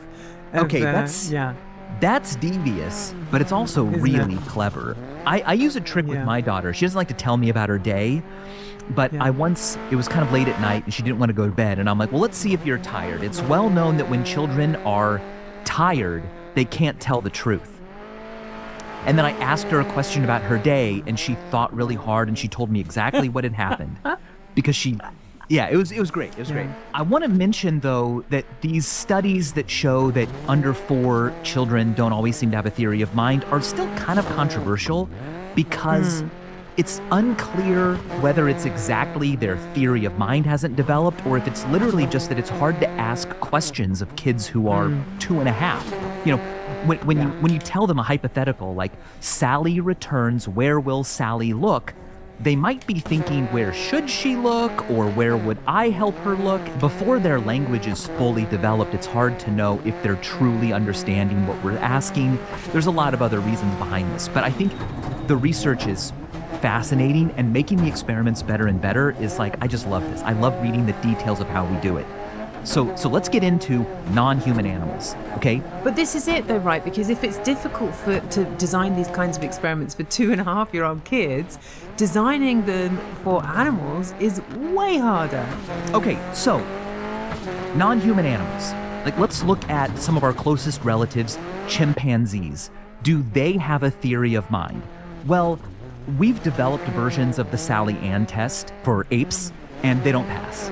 Okay, they don't pass. Another famous version involves taking a box of candy and asking a child what's in here, and they'll be like, candy, and then you open it and it's actually full of pencils, and then you close it back up, and then their mom walks in and you go, what do you think your mom's gonna say is in here? And they go, well, pencils. Okay, so you can design experiments like that for chimpanzees, but it's hard to know with an animal that doesn't speak English or speak a language, exactly what they think you want them to do and what they mean. So some really clever studies have been designed that have looked into theory of mind in chimpanzees. So in 2016, a fantastic study was done that I think did this really carefully. They had chimpanzees and bonobos and orangutans, and they brought in these fake haystacks, like little haystacks that were hollow inside, so a person could go inside them. And they put 2 of them in the enclosure. Let's call one the left haystack and one the right haystack. And the ape is watching this. First of all, this whole thing sounds really hilarious because it has to be. You cannot go up to a chimpanzee and be like, hey, look at this puzzle, because the chimpanzee will say, I don't care, and move away. So you have to surprise it. You have to do novel things. So what they did is they had one of their researchers dress up like a gorilla. They called this the King Kong character. And by the way, it makes the videos and images from the experiment so friggin' confusing because I can never tell if I'm seeing a real ape or a researcher dressed up like a gorilla. But here's how the experiment worked. First of all, they taught the ape that when this King Kong character runs into one of the haystacks, a human who watches them is going to take a broomstick and come up and hit the haystack that they're in. Oh. And then go back in. So the ape loves watching this. It's very fun. We know they're paying attention. Then they started to do an experimental condition where they had the human watch, and of course the chimpanzee subject is watching. King Kong comes in and runs into the left haystack. And then the human goes inside to get the broomstick. And while they're inside behind these opaque walls, King Kong leaves the haystack and moves into the other one. Oh. And then the human comes back out. So it's the same as the Sally Ann thing. Yes. Now, by using infrared eye trackers, the researchers could check immediately, down to the millisecond, where the subject chimpanzee's eyes went, because it wants to see the broomstick hit the haystack. Is it going to look at the one that has King Kong in it, or is it going to look at the one that the human thinks King Kong is in? I forgot one really important thing, because you might think, well, of course the chimp is just going to look where King Kong is, because that's important. Like maybe King Kong is going to run out again. So actually, what they had King Kong do is, while the human was gone, King Kong left, went into a different haystack, and then left the entire enclosure. So King Kong is no longer in any haystack. Okay. Which means the chimpanzee subject has no reason to look at one haystack or the other because it knows that there's nothing in either of them. But will it remember that the human has a different belief? A belief that King Kong is still in that one? Or does it? Where does it look? And as it turns out, the majority of the time, the chimpanzees look where the human would think King Kong is. That is an incredible experimental design. I cannot even imagine how long it took for them to come up with that idea. I mean, that is the Sally Ann experiment, but done for chimps. And with the result that chimps have theory of mind or some version of it. They might have an implicit version. Like, they might not be able to feel it, they may not be aware of it, and I'll get to that a bit later, but they certainly, at the level of their eye movements, anticipate creatures to act on things that might be just their belief and not the actual subject chimp's belief. So let me think about this then. So what does that tell us then? I guess it sort of says in a way that the apes know when someone else believes something untrue, even though they know the real answer. Like, they're not just watching what happens, they are thinking about what somebody else knows, thinking about what somebody else doesn't know. Yeah, it's like a bigger, more detailed picture. Maybe. It's certainly more detailed. Whether or not they know that the human has different beliefs than they do is really hard, because there are researchers who want to make it very clear that they're never going to just accept that, like, yep, they have a brain like ours. Because it could be that there's this evil eye hypothesis that the human just looking where King Kong went somehow contaminates that haystack. And so it's the haystack itself that is now imbued with an importance when the human is present. And so the chimp simply looks at that haystack because it's been imbued with an importance, and that would explain the look. It doesn't necessarily mean the chimp looks because it thinks to itself, oh, he believes this. He doesn't know. Oh, it's dramatic irony. The chimp might just be saying, when that person is around, this is endowed in my mind with something, there's something important, there's some reason to look at it. The chimp may not explicitly know or be aware. Here's the last experiment I want to talk about, and I think that it gets even closer to helping us understand where chimps fall. And this experiment involved teaching chimpanzees to beg for food. So there was an enclosure where food would be put, and then there would be humans inside the enclosure next to a little hole in the plexiglass. And to get the food, a chimp had to put its hand in this kind of little cupped motion through the hole towards the human, and then the human would go and get the food. You can use this to test which human will the ape beg from.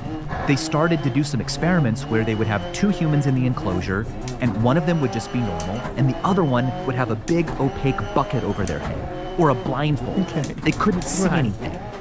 A third human would then come in and hide some food somewhere in the room. The chimpanzee sees that it's being hidden. Will they then, when it's time to beg for food, go beg for food from the human who saw where it was hidden, or the human who had a bucket on their head and couldn't know where it was put? And as it turns out, they indiscriminately go one way or the other. It doesn't matter. Oh. Yeah. Wow. Okay. So that kind of contradicts. Half the time they go to the person who saw. Perhaps not directly, but I guess the automatic conclusion that you want to draw from the haystack experiment, it's not. This experiment you're describing isn't giving the same satisfying indication. That's right. That's right. And so the first experiment with the haystacks was actually designed after the bucket experiment, because some researchers have said, well, here's the deal. Begging for food from a human, that is just so not a natural behavior of an ape. Whereas watching them hit a haystack with a broom, that absolutely is. Yes. No, being entertained is much more. I'm sorry. So yes, then there's a third experiment that I think really solved that problem of things being unnatural, like following a King Kong or begging for food from a human. Tomasello did a study, and I think this one's just so brilliant, where they had a middle room with two rooms on the side. One contained a dominant ape and the other contained a submissive ape. Okay, so they knew each other. And the submissive one knew that the dominant one is in charge. This is a very natural primate behavior, okay? And what they did is they had two windows that they would open, and so both apes could see each other. They could see that the other one is seeing, and then they would do things in the room. Like they might hide food in a certain location while both are watching, and then they'll open the doors and let them both go into that room where the food is hidden. If the submissive chimp saw the dominant chimp watch where it was hidden, the submissive chimp wouldn't even go to the food. They would let the dominant one go get it. But if, when they hid the food, the submissive chimp could see and the window for the dominant was obviously closed, then when they open the doors, the submissive one goes to the food. Right. So there is something, I mean, look, you always have to be careful about the way that you interpret these things, but perhaps some evidence that the chimp there is thinking about what the other chimp could see and whether or not it could get away with its behavior. Yes. Again, it could be the evil eye hypothesis that if the dominant chimp has looked at the food is contaminated, and that's all the chimp knows. Don't eat that food. They've tried to do some different experiments where they have the dominant chimp look, see where it's hidden. They block the dominant chimp's view, allow the submissive to still watch as they re-hide it. And when that happens, the submissive chimp does go and get the food. So it could be that the evil eye hypothesis isn't true, or it could be that the evil eye actually means food in that location is off limits.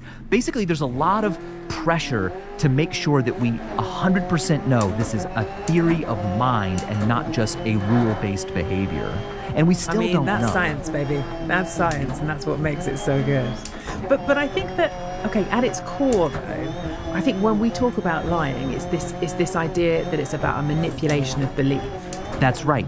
There is one example of a gorilla at least seeming to do that. And it's actually quite an old example. It's from the 1970s. This is San Francisco Zoo. There was a baby gorilla called Coco who got taught sign language by a young researcher called Penny Patterson.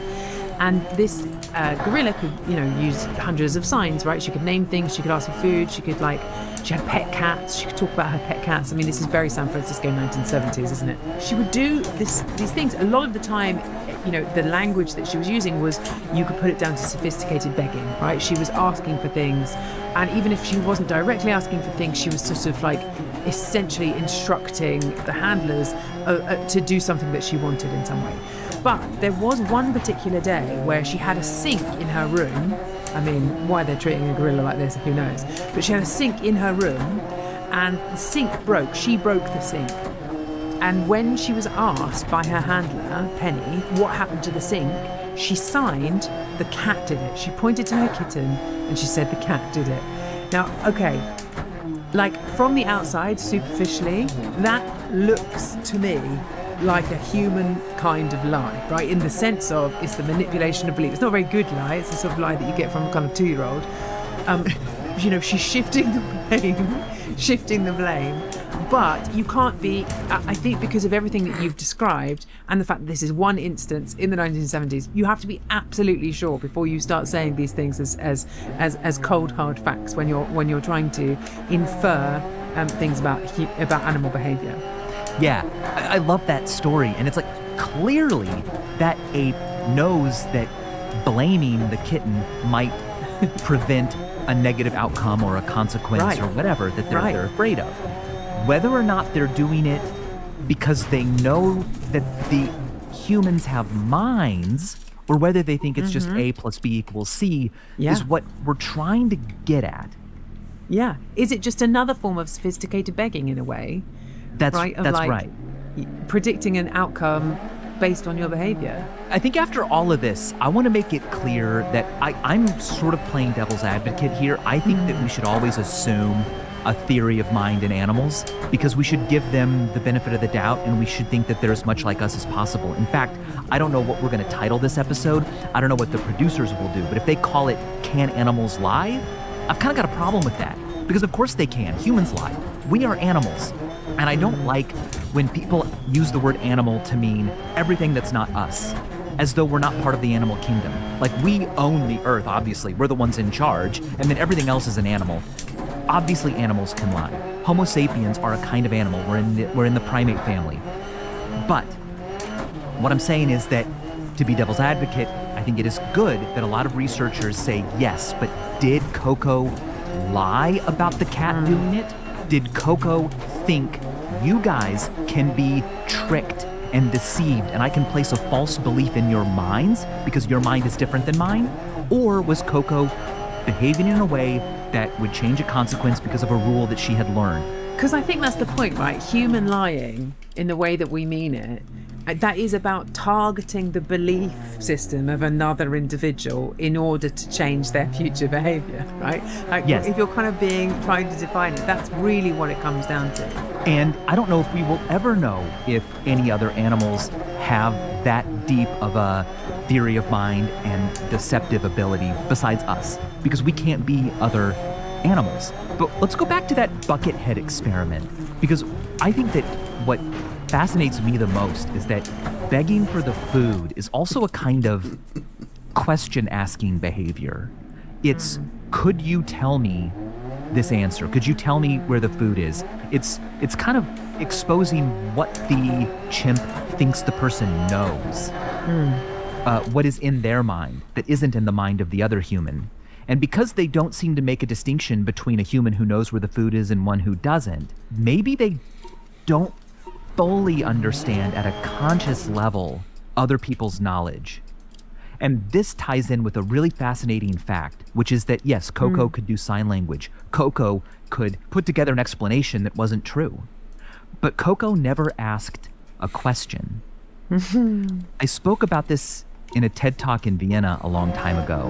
And to this day, it's sort of chilling to think that no animal has ever asked us a question. They're curious about things. They want to experience things. But they have never they've never shown themselves to see others as sources of information in novel ways.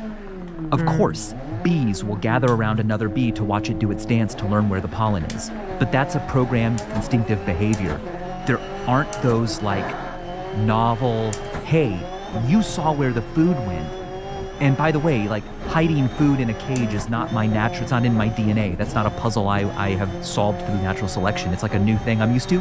They've never asked questions. And I think that once a species can ask questions, that's when it can tell lies. I guess that's the point, right? Is that unless you can ask, what do you know? Unless you have that curiosity about knowledge specifically, you then, I mean, that's the foundation of what do you believe, and then can I change it? Which essentially is the top level of lying. The top level, yeah. And so while I'm going to err on the side of deciding that theory of mind is pervasive in the animal kingdom, because I want to give animals more respect maybe even than they deserve. I'm not going to judge Coco for trying to pass the blame on to the cat, because I think that they're not as responsible for what they say. Even if in a way they might know what they're doing, I refuse to be judgmental to them about it. But if a human lies to me, don't do it twice, is all I can say. Okay, well, I luckily have a much more liberal attitude towards lying. You can lie as much as you like, Michael. Just as long as it's not. Just as long as it's good lies, okay? I want nice lies. I want lies that make me feel better. I want lies that increase my overall happiness and well-being. All right? Okay, well, if that's what you want, then how about this? Hannah, I had a great time on the podcast today. I'm really glad we got to have this conversation. And I hope that all of you out there listening did too. Okay, all of a sudden I don't know what's real anymore. You can That's my job. leave us to ponder that. But that's a wrap on this episode. Make sure that you are following The Rest is Science wherever you get your podcast. Make sure that you are subscribing to us on YouTube. That's right. And if you have any questions you want to ask us, we might just answer them on field notes. So send them to therestiscience@goalhanger.com. Email us. See you next time.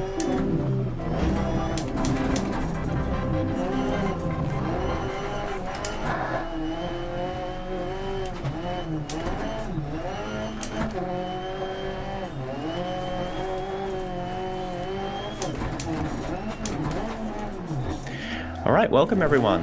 So today we are here for the debate, Is Darwinian Evolution a Fact? Between Sabur Ahmad and Dave Farina. So thanks everyone for coming.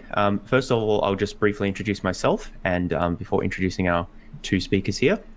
Sabur. Sorry, I've got the stream open in the background like a numpty. All right, there we go. So my name is James Fodor. I am a PhD student at the University of Melbourne in Australia. So I studied cognitive neuroscience and language. I debated Sabur a few years ago on this topic. And so it's a pleasure to be able to facilitate another debate today.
I have a science podcast, The Science of Everything, if anyone's interested in some of my other work, as well as my YouTube channel. But today we are here for the debate between Sabor and Dave, and I'm sure everyone knows the topic, is Darwinian evolution a fact? Before we jump into the debate, I'm just going to introduce our two speakers. So first, speaking for the negative, we have Sabor Ahmad. Sabor is a debater actively engaged in discussions on atheism. He earned a master's degree in philosophy from Biber College, University of London, with a particular interest in the philosophy of biology. His master's thesis explored methodological adaptationism and junk DNA, which will also be central to his forthcoming book. He is currently a PhD student focusing on theistic evolution and is co-author of the book The Death of Neo-Darwinism, Dawkins versus Noble. Our second speaker speaking for the affirmative today is Dave Farina.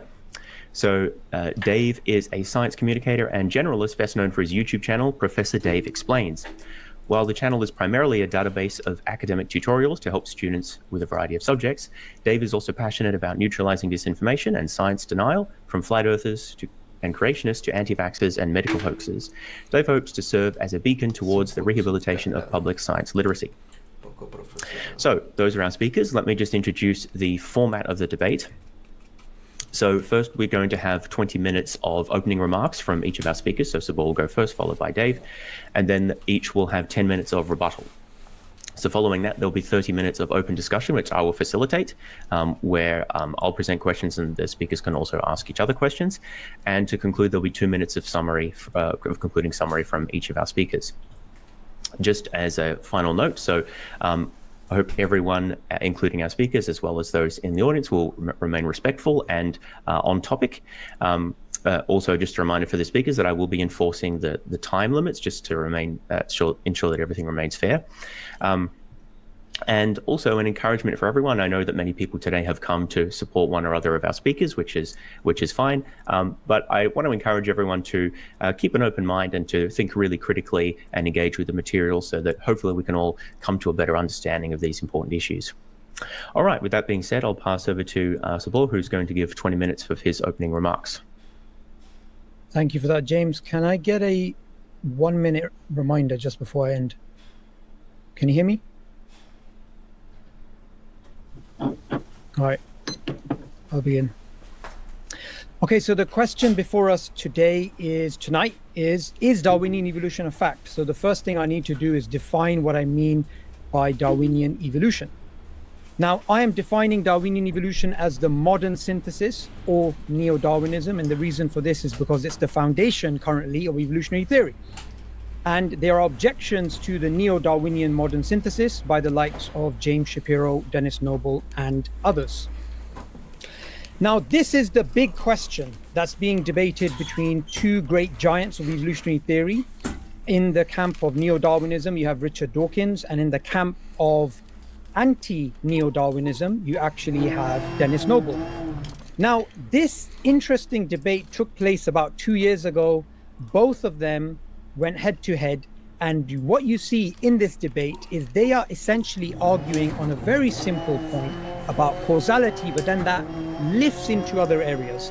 And primarily they're focusing on Dennis Noble's book, Dance to the Tune of Life, which is published by Cambridge University. So I'm going to be using the arguments of Dennis Noble from this book, which have been battle tested against the likes of Dawkins.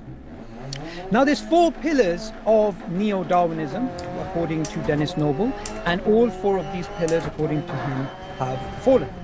The first one is the central dogma, which is DNA to RNA to proteins. There's only one way causation of information. Now, according to him, that's not true. Although the dogma holds in that direction, it is not the only way that information is conveyed. The second pillar is the Weismann barrier. This is the idea that the genome is isolated from the soma cells. The third is the passive vehicle, that the organism is a passive vehicle to retain genes which are active causally in the process of evolution. The last pillar is the pillar of randomness. So what Dennis Noble is challenging is the idea that randomness can actually generate function. He doesn't deny randomness. This is a common straw man that's made against him. However, what he's challenging is the idea that randomness in of itself can generate biological functionality. Now, before I get into the argument, there's some objections that Farina has made in his video. Now, his video is very long. This is only about a minute in which he makes several mistakes, and what I want to do is clarify those. He claims that neo-Darwinism came about in the 1920s, and that the modern synthesis came 70 years later, which would mean 1990s.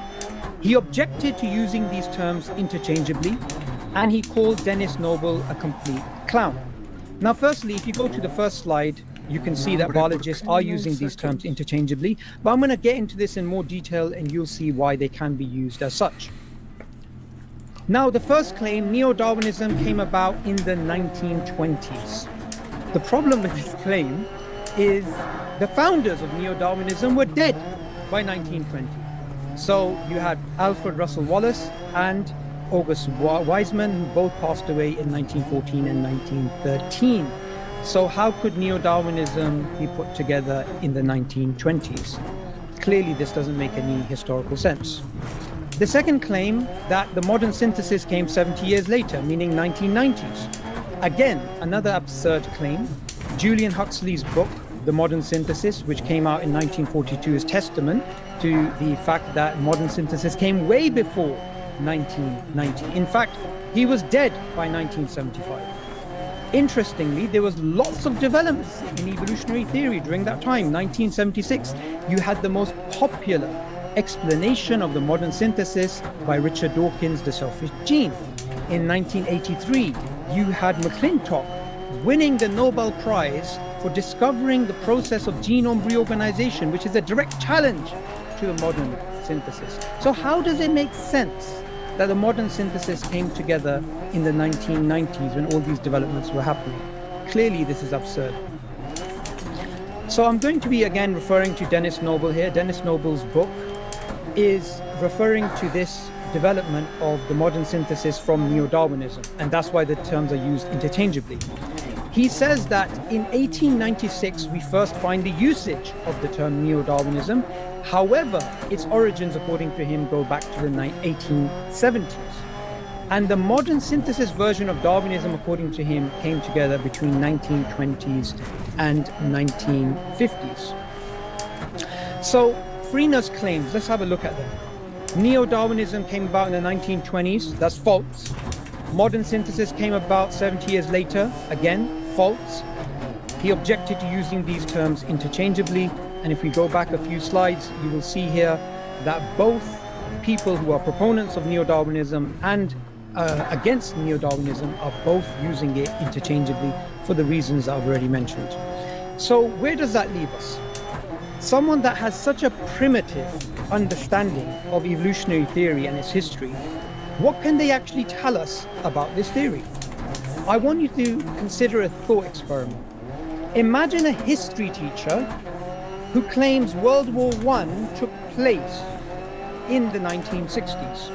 So JFK was assassinated in the same decade as Franz Ferdinand, as the same decade in which Hitler was in the trenches. What would you say to such a history teacher? Imagine now that this history teacher wanted to give you an international relations analysis of the geopolitical causes of World War I. You'd ask them, excuse me, my friend, please have a seat, have a sandwich, sit down, go apply for supply teaching somewhere else. This is not for you. How can we take someone seriously who doesn't understand the basic timeline of evolutionary theory, yet is adamant that he wants to speak about it? Now let's go to his most absurd claim, which is that Dennis Noble is a complete clown. I want you to just think about that for a second. Here's a man who calls himself a professor. He doesn't have a PhD. He doesn't have a single peer-reviewed paper. He is calling one of the top evolutionary biologists in the world a complete clown. Isn't that rich? So we're going to examine him today and see why he thinks so. Maybe he knows something we don't know. Maybe he can teach us something about Dennis Noble that Richard Dawkins doesn't know and others don't know. Now, normally I don't have to go into who is Dennis Noble during my debates. I refer to him casually. But because he's been called a complete clown, it'd be prudent to explain why he's not a clown. Okay, so let's break down his history. We find that his earliest contributions to evolutionary theory go back to 1962 with the Noble model.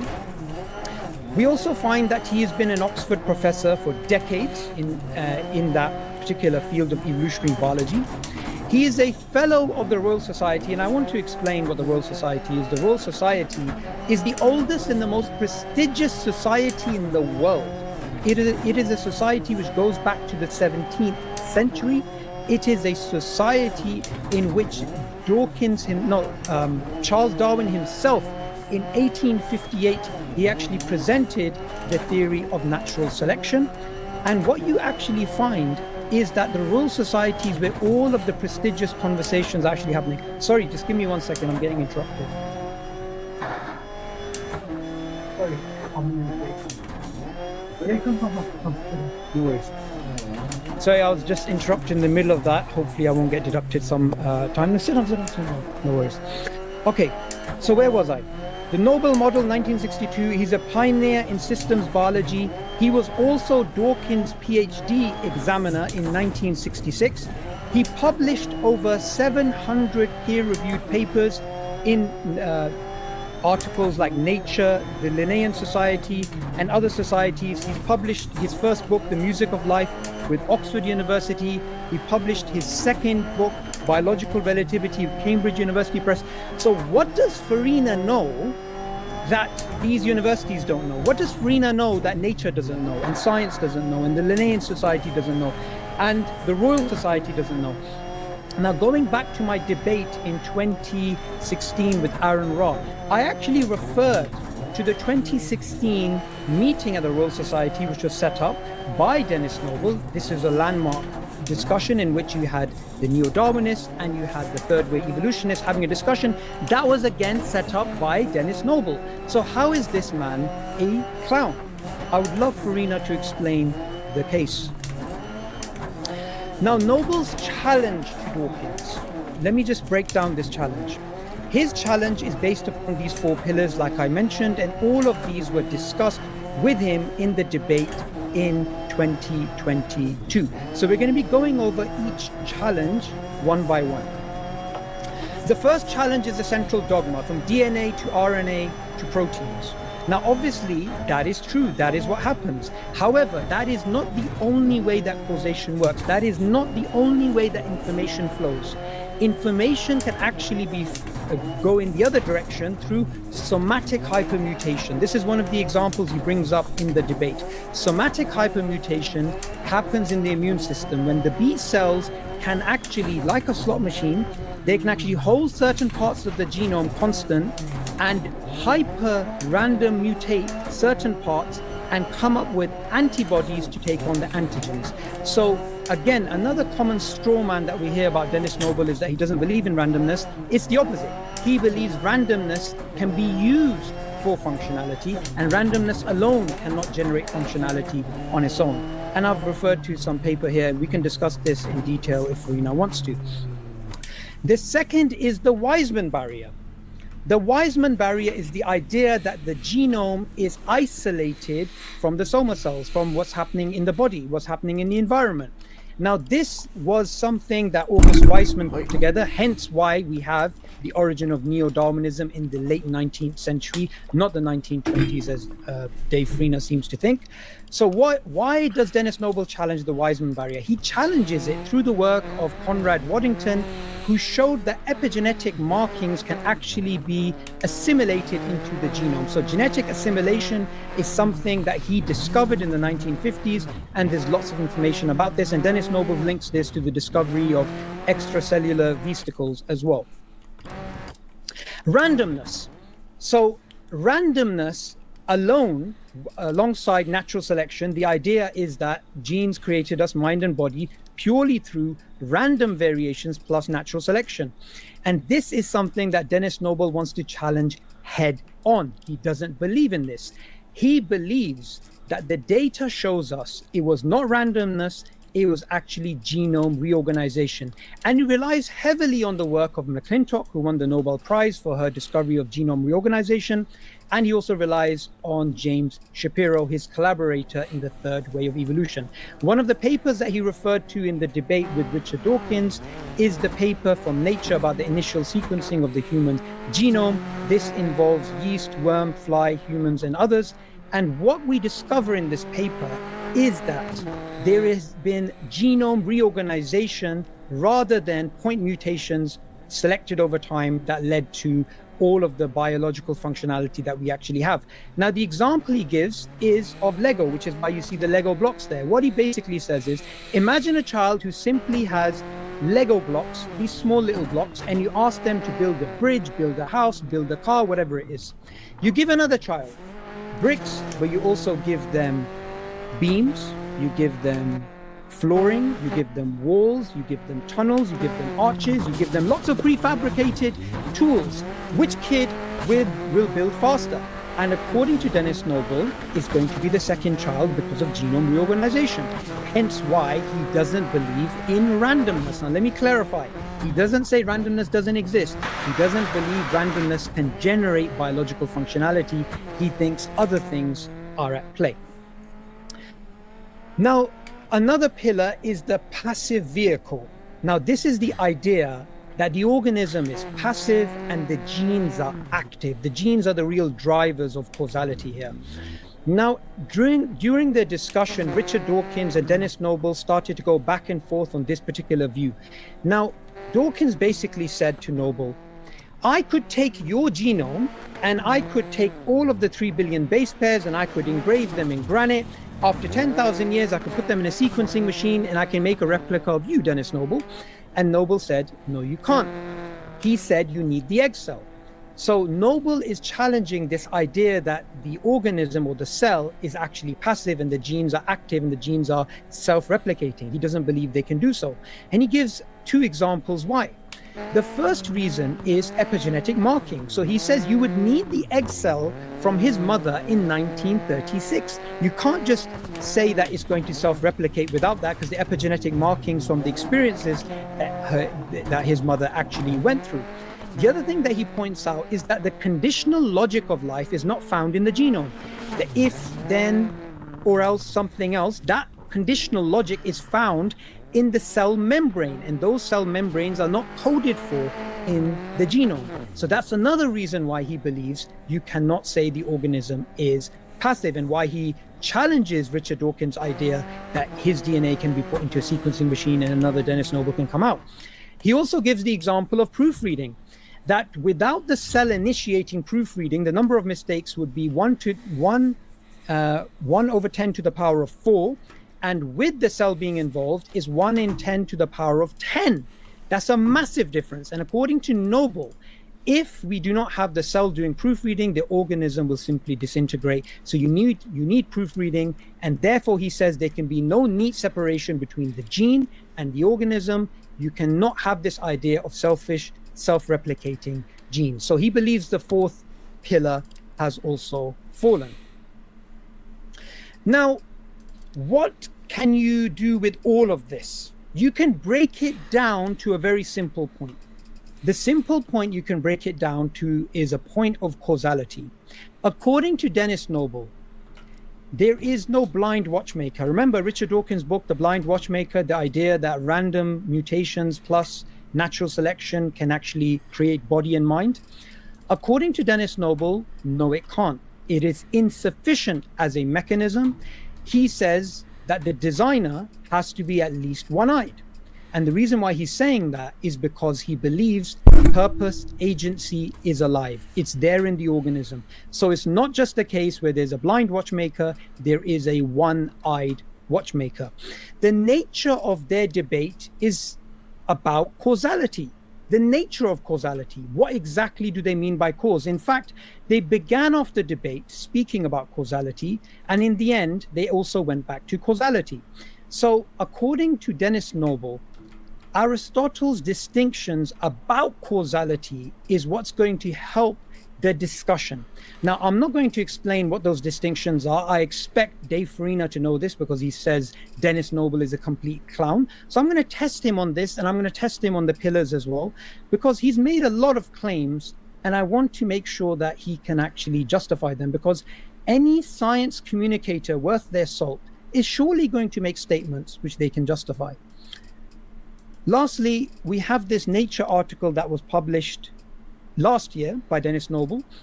This, he believes, is a tipping point in evolutionary theory, and he believes that it's time for us to move away from the gene-centric neo-Darwinistic view.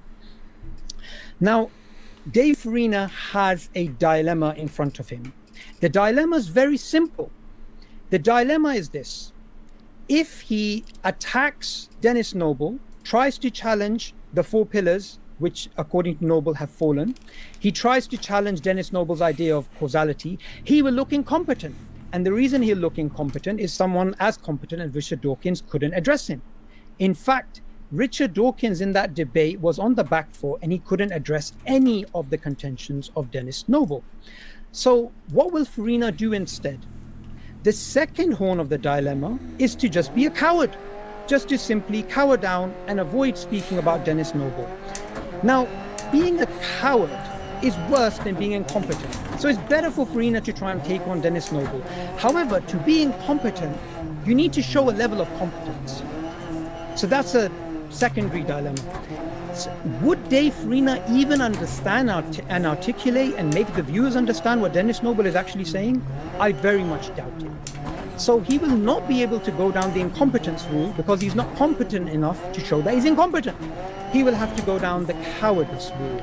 So this is the way that this debate is going to take place. In the 3-hour video that Dave Farina made, he didn't give a shred of evidence that Dennis Noble is a complete clown. But today, I'm going to hold him to account, and I'm going to check if he's going to give us a present. And the present I'm hoping he's going to give us is what Richard Dawkins couldn't deliver in the debate with Dennis Noble, which is, why is Dennis Noble wrong? I'm looking forward to hearing from Farina on his thoughts, and I'm looking forward for him to justify his statements about evolutionary theory's origin and its history, and his comments about Dennis Noble.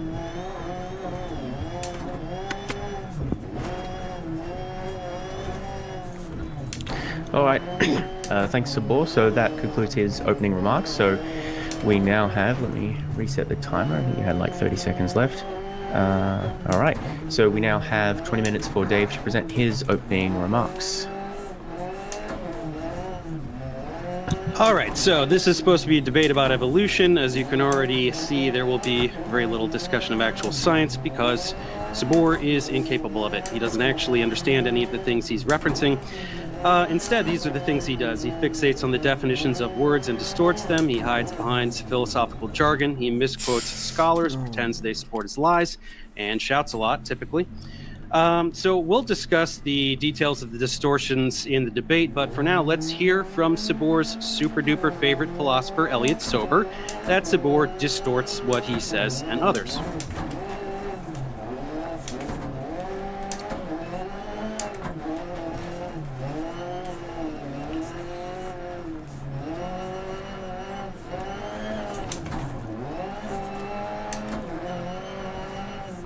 So this is straight from the horse's mouth here, so we can immediately see that whenever Sabor is quoting people, referencing people, we can be pretty sure that he's lying, and since he has no ability Sorry, to Dave, can you hear me? So the audience weren't able to hear that, I'm afraid. Oh, that's a bummer. Yeah, I don't know exactly why that is. That's strange. Well, I'm sorry, but if you go to Skydive Phil's channel, you can see it. Sober is explicitly stating that Sabor misrepresents him. So it's a shame you couldn't hear it, but that's what he says. So you can be pretty sure that that's exclusively what Sabor does, and he doesn't actually have the ability to discuss any of these scientific topics. He's just going, Noble says this, Sober says that. That's pretty much all he does. So he basically has no argument. To prove his incompetence, you just need to look at the title of this debate. He insists on this debate with this ridiculous title over and over again, and it's completely meaningless. First, let's talk about the part with Darwinian evolution. So let's make it perfectly clear that he doesn't actually know what Darwinian evolution means. He regularly says it's the current evolutionary paradigm. It isn't. So yeah, it's a model from the 19th century. He's trying now to obfuscate and talk about neo-Darwinism conflated with all these other models. That's not what the title of the debate is. I'm going to stick to the title of the debate. And so it is the case that nobody in the field refers to themselves as Darwinists or subscribing exclusively to Darwinian evolution. It's outdated and used mainly by creationists to try to reduce an entire field of science down to the utterances of a single prophet. So, Darwinian evolution refers to descent with modification and natural selection. That's all. It sounds like he wants to talk about neo-Darwinism, but that's not what he called the debate. So, that's his bad. So again, Darwin didn't know anything about genetics. He didn't know about DNA, anything like that. No concept of mutation. Neo-Darwinism, he's taking this reaction video I did where I spoke off the cuff, trying to remember dates. So, okay, I said 1920s. He's right. Around the turn of the 20th century, Neo-Darwinism was coined to incorporate aspects of Mendelian genetics, though still nothing about DNA. And then modern synthesis, right? If you want to refer to extended synthesis, whatever syntheses you want to refer to, once we understood DNA and all of these other evolutionary mechanisms, we started talking about a new paradigm here. And so what important thing to understand for this debate is that Darwinism is in the middle. It is part of the modern synthesis. So variation being acted upon by natural selection is still an enormous part of evolution. Absolutely zero biologists reject this idea. Each model encapsulates the prior. Nothing is lost. More is simply added. So Sabor is going to imply that Noble, all these other people, are pushing alternatives to Darwinism. They don't. It's in there. Now the bit about being a fact. Sabor doesn't actually know what a fact is. Objects and concepts are not facts. Would you say that a chair is a fact? That doesn't mean anything. A fact is a singular datum. We could say that that chair exists. That's a fact. Statements can be facts. Scientific facts are observations that have been repeated so many times so as to make their veracity beyond reasonable doubt, but they are never assigned any kind of supreme certainty. They are subject to revision, no matter how unlikely. So, for example, water boils at 100 degrees Celsius at sea level. That's been true every time anyone has ever done it, but you never know. To bring this back to the debate title, scientific concepts are not facts. We wouldn't say gravity is a fact. That doesn't mean anything. But we could say that gravity factually exists, just as we would say that evolution by Darwinian mechanisms factually occurs. So, unlike a fact, which is a singular datum, a theory is a model that correlates a variety of disparate data and explains them all elegantly in a singular model, which makes falsifiable predictions. Theories can yield facts. I'm sure Sabor would agree that it is a fact that the Earth goes around the sun, and yet this understanding is called heliocentric theory. Demonstrating his confusion, Sabor constantly claims that facts are absolute, certain, not subject to revision. This is false. He contrasts this with theories, which to him are hopelessly uncertain, subject to eternal revision, and can never be proven. This just shows that Sabor doesn't actually even know what science is. Proof is for mathematics and logic. Science doesn't prove anything ever. This creates problems for Sabor's flawed epistemology. Here is a fact derived from a theory. Is it absolute or not? Could we make an observation that could overturn the fact that the Earth goes around the sun? If yes, facts are absolute. If no, theories can be absolute. To get more clarity, let's distinguish between a priori knowledge and a posteriori knowledge. A priori knowledge is that which is gathered through reason alone. This is limited to things like the perfect imaginary world of mathematics, where we can make deductions free from actual experience. A posteriori knowledge means through observation, which is literally all of science. If there is uncertainty here, if this is invalid, then it applies to all of science. This implies that we have no certainty about the shape of the Earth or atoms existing or anything like that. So if Sabor wants to take this extreme philosophical stance, then he must explain why he is exclusively freaking out about evolution, and most specifically about common ancestry for humans and other apes. Why not all the same fuss over heliocentrism? Because this science challenges his baseless faith. In science, once theories hold up after decades or even centuries of verification through rigorous testing, we say that they are consistent beyond reasonable doubt. Never do theories become facts, never do they become laws, never do we regard them as absolute, but simply so incredibly consistent with reality that it would be unreasonable to presume that they are not true. Evolution is one such theory, along with germ theory, heliocentrism, and others. In an effort to distinguish something like heliocentrism from theories he doesn't like evolution, Sabor might say that the Earth going around the sun is a fact because it's a singular observation. No, it isn't. You can't just go all the way outside the solar system and watch the planets sped up going around the sun. It's an inference based on countless observations, like the positions and motions of planets and other celestial objects, stellar parallax, and other threads of evidence. Heliocentrism correlates a wide variety of data and explains them neatly with a singular model. That's what a theory is. Other facts he regularly cites also do not check. Water is H2O. That's an observation, so it's an absolute fact. Well, how do we know this? How do we know the molecular formula? How do we even know that atoms exist? Atomic theory. You can't observe an individual water molecule. There's another problem here. Sabor regularly says that observations are facts, so to him, an observation can be considered factual.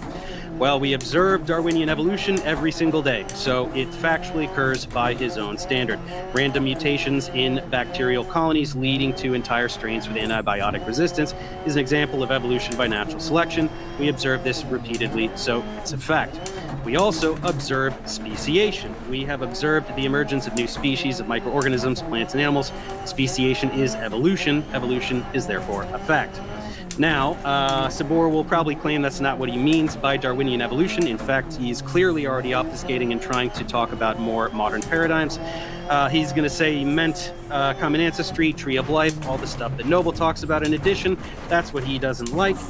That's fine. We can talk about all these other things. We can talk about Noble. We can talk about all these other mechanisms that you don't actually understand. But first, concede the debate. Darwinian evolution factually occurs, and men never do a debate with this dumb fuck title ever again. This is the title of the debate that you chose. If you want to talk about something else, concede the debate, and then we'll talk about your other topics instead. For now, let's proceed with what I thought the debate was going to be about. So if speciation happens today, it is logical to extrapolate that it has happened in the past to proceed to produce the species that are here, which gives us common ancestry. Sabor especially despises common ancestry of the great apes. He has zero ability to address the field of biological anthropology and just pretends it doesn't exist. There are precisely zero anthropologists who do not accept the fact that humans are apes and that we have recent common ancestry with other apes. This was hypothesized, thus predicting transitional forms. and then dozens of transitional species were found. That's science. The tree of life will never be overturned. It can be revised, of course. Individual clades are reorganized every day, but it will never go away. Common ancestry is factually true. Even if you include, he loves to talk about horizontal gene transfer, endosymbiotic events, all these other things. This is just a revision of details. It's not rewriting everything, right? It doesn't somehow render phylogeny invalid. Of course, he's got all these colorful analogies he usually likes to toss out here, like the tree of life is not well substantiated. It's like having 13 pages of a big old book like War and Peace, so many missing species. This is completely idiotic. He has no idea how many species are missing. We know of millions, and we have whenever we find new ones, they fall into the tree nicely. So it's not really like a book with a plot. It's more like a 1,000-piece jigsaw puzzle. How many pieces do we need? A few hundred? We have 952. Can we be confident, far beyond reasonable doubt, what the puzzle is? If it's a hot air balloon, what are those last few pieces going to change? Not much. Okay. Of course, Sabor needs to fabricate some kind of uncertainty into science he doesn't like, so he does what every other science-denying pseudo-intellectual moron does. He whines about Thomas Kuhn and Paradigm Shift. Every electric universe crank I've ever seen uses this book to pretend that Einstein is obsolete and being overturned. Every paradigm is replaced. All of science is constantly shifting. Everything we know is wrong at all times. So the biggest paradigm shift in the history of science, and the one he always cites, is modern physics, so the shift from classical Newtonian mechanics to quantum mechanics and relativity. Even in this extreme example, the existing paradigm is not discarded. It works just fine, and we continue to use it to this day. It is not wrong, it just got limited to the motion of objects larger than an atom that go nowhere near the speed of light. For example, Newton's law of universal gravitation, this law still works just fine. To apply Sabor's attitude, will we shift away from Einstein's paradigm too? Is it a fact that space-time warps around massive objects or not? If we get a theory of everything, will this fact cease to be true? If not, then why pretend the previous paradigm is worthless? It isn't. Look at how atomic theory has evolved over time. With each discovery, everything about the previous model continued to be true. We just got additional layers of detail and precision. Never did new information reveal that atoms don't exist. So, the same goes for evolution. Discovering new mechanisms does not mean that the old ones don't exist. The core principles put forward by Darwin of descent with modification and natural selection are objectively true and continue to be true. They just aren't the whole picture. Biologists today all acknowledge the validity of Darwin's work as the forefather of evolutionary biology, but none of them are Darwinists. We're past that, and all of the mechanisms he wants to bring up from Noble and whatever he wants to talk about, none of that invalidates Darwinian evolution, which is the title of the debate. So again, concede this, then we'll talk about whatever you want. So it's pretty much we're saying what could possibly overturn something like atomic theory? You'd have to put forward something that explains every single experiment in the history of chemistry. Same with evolution. We observe it every day. It's the cornerstone of biology. The details are refined, not the full picture. Of course, Sabor has his list of reasons that evolution in particular is no good. He's always talking about probabilistic frameworks and assumptions and disputes. Evolutionary biology is not any more probabilistic than any other science. That doesn't mean anything. It does not apply the scientific method any differently than chemistry or physics. Sabor loves to toss around the terms homology and homoplasy to pretend that evolutionary biologists just make up whatever they want. This is idiotic. These are homologous structures. We know they are homologous because they are made from the same parts. Radius, ulna, carpals, metacarpals, phalanges.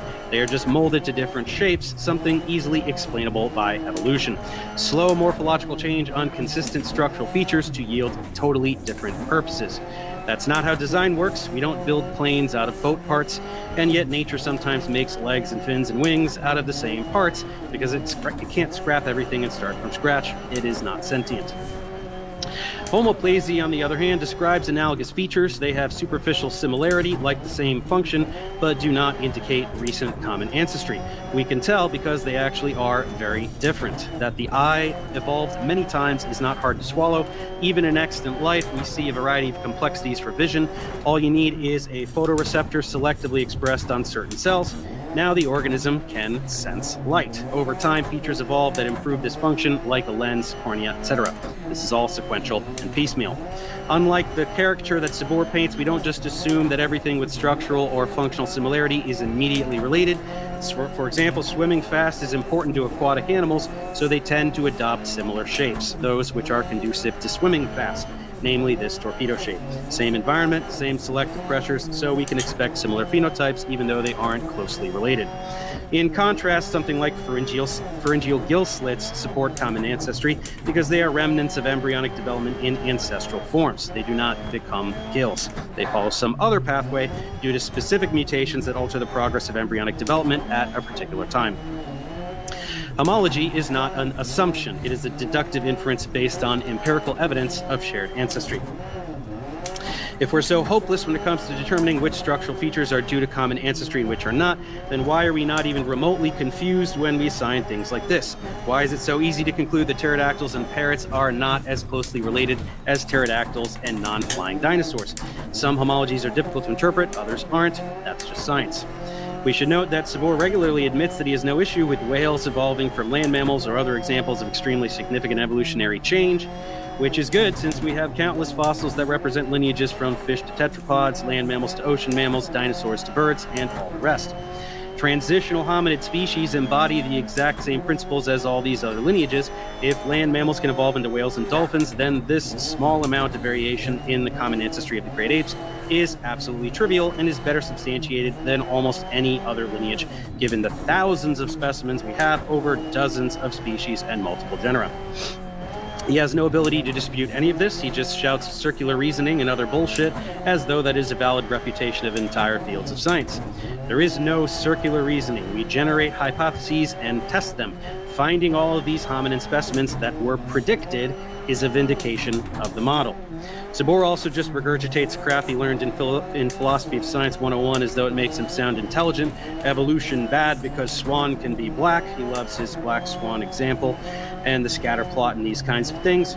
Once again, science produces exclusively a posteriori knowledge which is based on observation. All of science is inductive. He rages against this science in particular because it contradicts his baseless faith.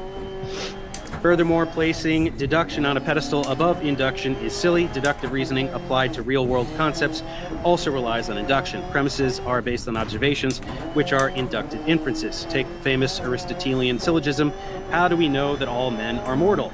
Observation, induction. Lastly, just like any other intelligent design propagandist, Sabor pretends there is so much controversy and debate within the scientific community. There isn't, and as predicted, he points to figures like Dennis Noble to pretend this much. And I'm sorry, Sabor, he is a joke, and you know so little about him that you don't even know that he's not an evolutionary biologist. He's a physiologist. He's not an evolutionary biologist. He's funded by the Templeton Foundation to spread this kind of propaganda, to give some creationists something to talk about. That 2016 meeting you're talking about was funded by the Templeton Foundation. Okay. Nobody in evolutionary biology gives two shits about this guy. I'm very sorry to tell you. So to conclude, is Darwinian evolution a fact? Well, is it a fact that the Earth goes around the sun, even though this fact is derived from heliocentric theory? If yes, then facts can be derived from theories, and Darwinian evolution is a fact. If no, then you're going to be hard-pressed to come up with a single thing that qualifies as a scientific fact.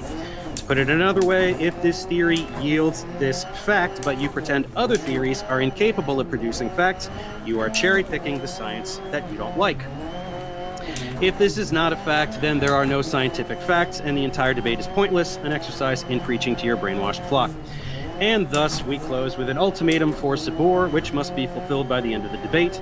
Since this was a debate about Darwinian evolution, take the position that no a posteriori knowledge is certain, so we can never be certain about anything in the universe, which makes the debate meaningless as you are singling out evolutionary biology due to an ideological agenda. Or two, admit that your definition of fact includes a posteriori knowledge like heliocentrism, which is derived from a theoretical framework, and that you simply fail to demonstrate how evolutionary biology is any less certain than other examples of well-established theories. Your choice, either is fine with me.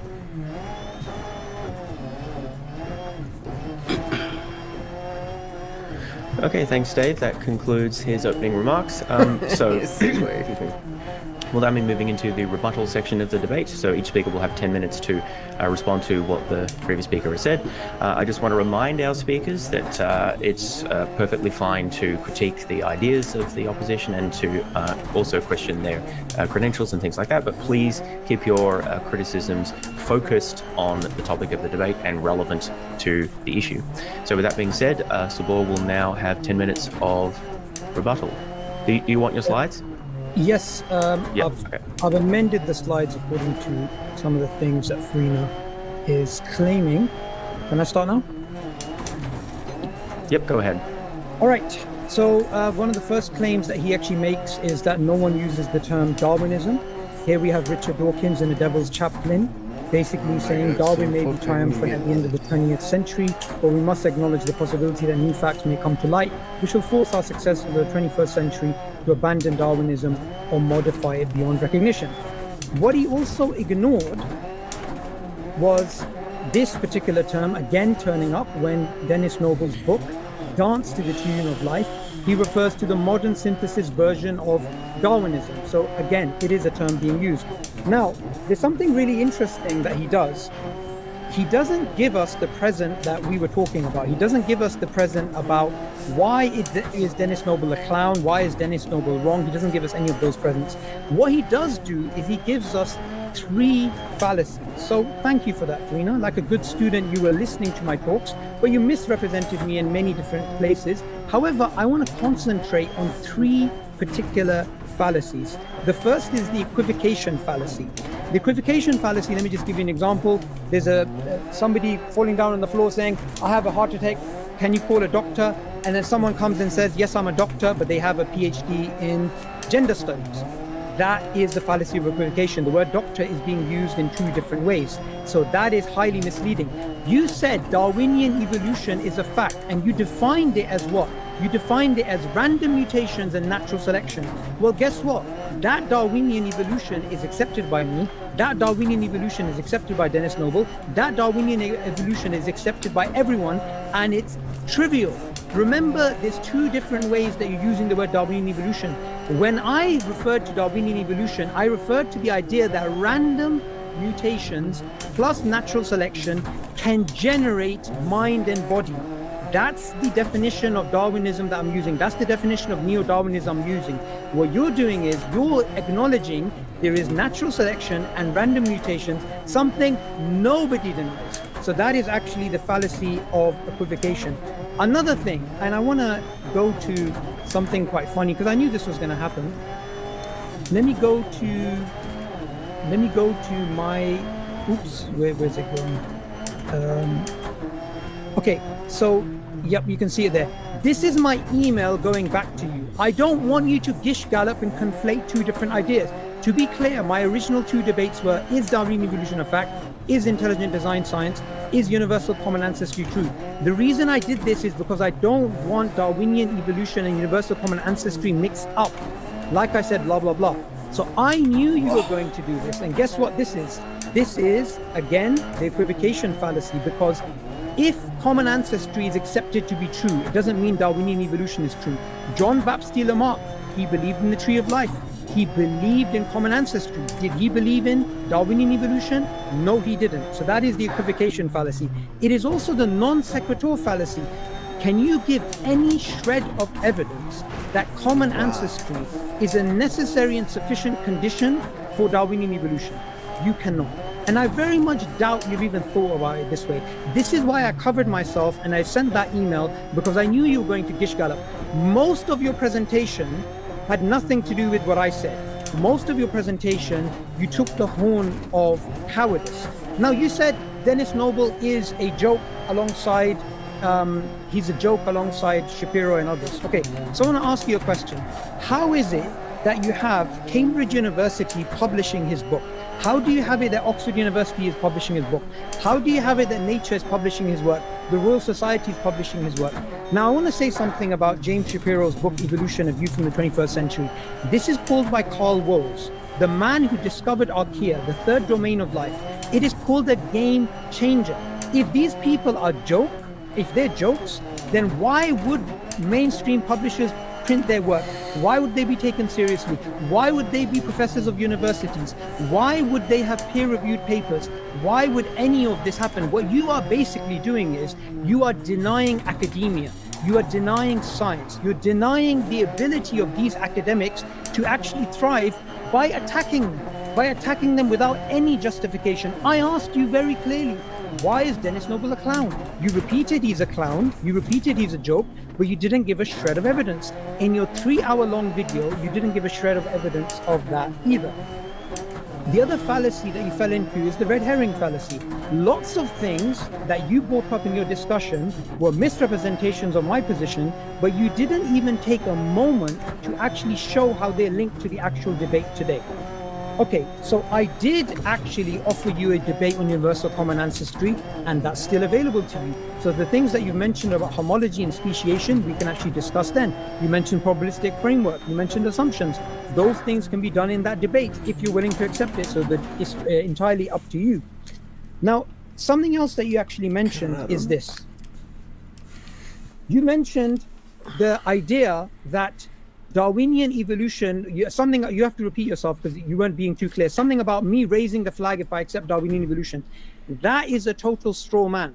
No one denies the idea that randomness exists. No one denies the idea that natural selection actually exists. You should read Dennis Noble's book. You should actually read my book, The Death of Neo-Darwinism, because in the same book, I actually accept that natural selection does exist. And I also accept that Darwinian evolution from a background process point of view does actually exist, but it does not create us body and mind. It does not explain biodiversity. It doesn't do any of those things. It's a trivial process which is observed in nature. Now, I want to go to some other things which I think are important. I've already dealt with the rest of your nonsense. So Darwinian evolution as a term is obviously being used. That's something you can't deny. The gish galloping we did. You said Dennis Noble is not an evolutionary biologist. You are assuming only people with a genetics background or people working in molecular biology are evolutionists. Why is his field of physiology, why is his field not considered evolution? In fact, you will find papers published like this, The Physiology of Evolution. In fact, Dennis Noble's entire argument is that physiology guides evolution. Now, I want to take you back to something else which I think is really important. If we go back to these particular points, Dennis Noble's entire argument is that physiology guides evolution. Epigenetics guides evolution. Epigenetic markings are genetically assimilated. So for you to simply say he's not an evolutionary biologist, what you're simply doing is denying his argument. And let's go back to something that you don't want to speak about, which is this. Your mistakes, you just brushed over them. Oh, I just said something. No, you made total nonsensical statements. You need to take those back. You need to say, I didn't know what I was talking about when I was saying these particular things. And you need to make it unequivocal. Okay, something else which I think is quite important. Remember what I said. You are in a state of a dilemma. You can either attack Dennis Noble, or you can be incompetent and, try and challenge him and you're not going to succeed, or you can be a coward and try and avoid it. Now, what you simply said is he's a joke and he's not an evolutionary biologist. Can you give me any evidence for that? Can you give me any reasoning for that? Can you give me any justification for that? Because what you seem to do is you seem to attack academics, but you don't justify your positions. And do you know what? I'm really going to enjoy the 30 minutes we're going to go back and forth, because I'm going to hold you to account for this. And I'll tell you something which I think is really interesting. Can you explain his perspective on Aristotle's distinctions and the nature of causality? I bet you can't. And I bet something else as well. I bet your way of dealing with this issue is the same way that you dealt with your discussion with Jonathan McClatchy on Twitter, which is all on this website. You can find it on evolutionnews.org, where you were misrepresenting Michael Behe and you were distorting what he was saying. And when you were caught out, here's what you said to him. Get ready for the top search result for your name on both Google and YouTube being me taking a big steamy dump all over your dumb science denying apologist face. Is that the behavior of a professor? 1 minute. Is that the way that a professor talks, or is that the way that a Pajit Yeah, I would say talks? so. So the fact is this, Farina, you have been found to be neutered, you've been found to be domesticated under the environmental pressure of a debate, and you have been found to be deselected.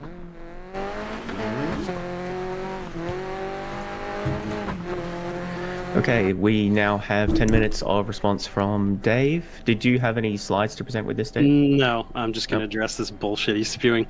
Okay, so I find this really hilarious. You're whining about my presentation having nothing to do with what you said. That's because you didn't talk about the topic. You're so fucking stupid that you don't even know how to do a debate based on the topic that you chose.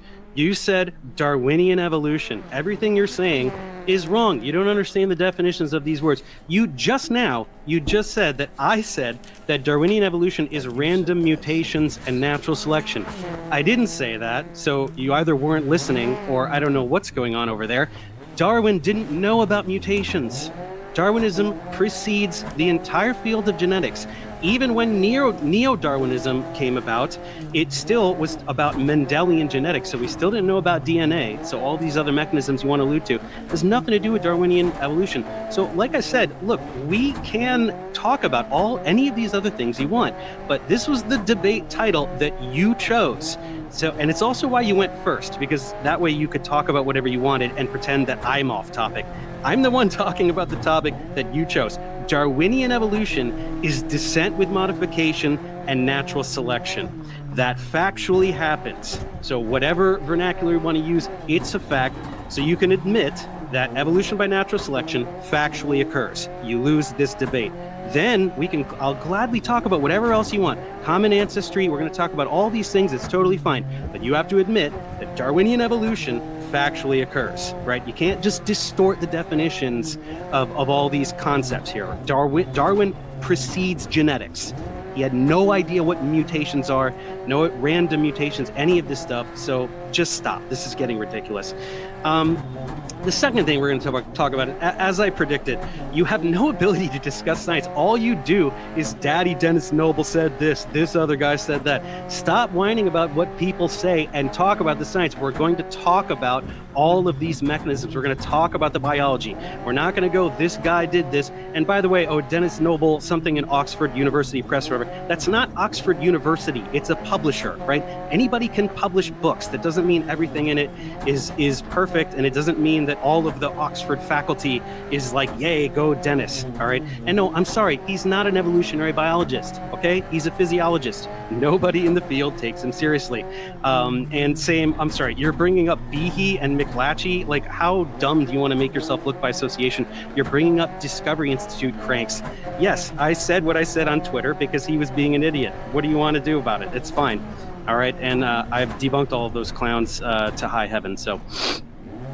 talking about Noble, right? So look, it's common knowledge among evolutionary biologists that Noble completely misunderstands key concepts in evolutionary biology. Anytime he's talking about the gene-centric view, anytime he's talking about the central dogma, right? There's this idea that something is contradicting the central dogma. No, it isn't, right? The central dogma, all it says is that the information is going from DNA to mRNA to tRNA and therefore proteins, and that it can't go the other direction in that particular lineage there. Do you know why? Because amino acid residues, right? There are multiple codons that code for the same amino acid residue. And so if you have one amino acid residue, you don't know what codon it came from. You can't go from an amino acid chain, that information, you can't tell what genome it came from. That's all the central dogma is talking about. I don't know why Crick called it a dogma. It's not a dogma. I think he just didn't know what the word dogma means. But that's what the central dogma is. So anytime people bring up like reverse transcriptase or these other things, these other mechanisms, it's not contradicting the central dogma. So we can definitely talk about the things that Noble says, right? We can talk about all these things. By the way, there's so many, he's just also constantly constructing strawman arguments against neo-Darwinism. He attacks positions they don't hold, right? There was a rant about Jerry Coyne where he just fabricated a thing that Jerry Coyne says. Yeah, there's plenty of critiques, right? I'm not going to do what you do. I'm not going to go, this guy said this guy said that. But if you want to go there, there are plenty of critiques of Dennis Noble exposing how he doesn't actually know what he's talking about with these regards. Anything bringing up neo-Lamarckism is just completely misled, right? And Lamarckism is about giraffes getting the longer neck to get the fruit, and then that is somehow passed down immediately to offspring, right? That's not there. None of these mechanisms that are meant to represent neo-Lamarckism are actually Lamarckism. What else do we want to? Oh, you mentioned this thing. This is really want to get into. This is why I want to talk about science, because anytime you actually try to talk about science, you sound so stupid. It's unbelievable. You were talking about membranes and not being coded in the genome. Well, how the hell are those molecules synthesized? Right? You want to talk about lipids in the membrane? Where do those come from, Sabor? Those come from enzymes. Enzymes build them. And how do you get enzymes? They're coded for in the genome. See, so we're going to talk about molecular biology. Anything you want to talk about Noble, don't go, he said this was published in that. Talk to me about science. We're going to talk about science. We're going to put away our heroes and our daddies and all that. We're going to get into these actual mechanisms, right? We're going to talk about science. Talk to me about molecules and cells, transcription, translation, mutations. We're going to talk about that. Anytime you stray from that, I'm going to bring you back. We're going to be talking about science here, right? You wanted to take me into the deep waters, right? Sabor wants to take me to the deep waters. So let's go there. So really, I had a couple other points here. What did I say? You said Lamarck about common ancestry. Lamarck did not accept common ancestry. He thought life was constantly spontaneously appearing, so they all had different forms and separate ancestry. What else? Did I have some other notes here? Yeah, more about Noble. He proposes mechanisms where an organism self-directs its own evolution in response to environmental conditions or stimuli. That's not the case. But in general, yeah, let's see. Yeah, that's about all I had. So, yeah, we can go anywhere you want here. But the first thing that's going to happen is that you're going to admit that the title of the debate is stupid. Maybe never use this title ever again. Darwinian evolution. Darwinian evolution, the title that you chose, descent with modification and natural selection, factually occurs. So you're going to concede that that's a fact, right? That's where we start. Once you concede that, we can go into any of these other areas you want to talk about, and we're going to do so by talking about science. We're not going to say Dennis Noble said that, Elliot Sober said that, this guy said that. We're going to talk about science, okay? Because all you ever do is misquote people, and I can't fact check immediately in real time how you're misquoting people. So we're going to talk about science. If you bring someone up, I'm going to say, what are they talking about? Explain it to me. Explain it to me in scientific terms, okay? So that's the name of the game. Let's go for it. You still have 3 minutes left. Are you happy to say the rest of it? I don't have anything else to say. All right. Well, thanks, Dave. Let me just stop the clock there. Okay, so we're now going to move into 30 minutes of moderated discussion. Just want to remind both of our speakers, I'll bring them back here to stay on topic and try to be civil, please. I know it's been a little bit heated and it's fine to disagree, but what I want to do to start us off is try to get a bit of clarity on the topic, because there's obviously been some disagreement as to exactly how to understand Darwinian evolution. And I wrote down a couple of points here, and I'd like you both to respond to this. So Sabor said that he defines Darwinian evolution as random mutation plus natural selection can generate mind and body. Whereas Dave described Darwinian evolution as descent with modification plus natural selection. So what appears to be at the core of the disagreement here from Sabor is this idea that Darwinian evolution claims that these mechanisms of random mutation and selection can generate mind and body. So Sabor, I was wondering if you could maybe clarify for us what you mean by that, and then Dave can respond and we can go from there. Well, I mean, if we are to accept what Dave is saying, then why would such a debate like Dawkins versus Noble take place? Why would this Genetic Book of the Dead, which has an entire chapter dedicated to Noble, why would that take place? Why would Understanding Living Systems, the book, be published by Ray Noble and Dennis Noble a year later? Clearly these discussions are happening and he's not aware of what's going on, so he's just trying to his best attempt is to try and make a fallacy of equivocation. That's what he's basically doing. Now, if he read my book, which he had plenty of time to do because that book came out months ago, in that book I make it very clear: natural selection takes place, random mutations take place. This is the same thing that Dennis Noble says. No one denies this.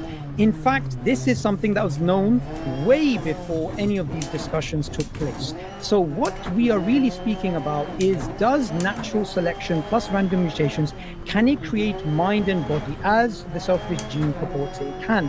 That is what we need to discuss. Not does Darwinian evolution take place, natural selection with random mutations. Everybody agrees with that. Dennis Noble agrees with that. I've agreed with that. If you actually saw my talks, you would hear me saying that exact thing. So I'm very surprised that your best attempt is to try and make a straw man of my argument and rely on the fallacy of equivocation.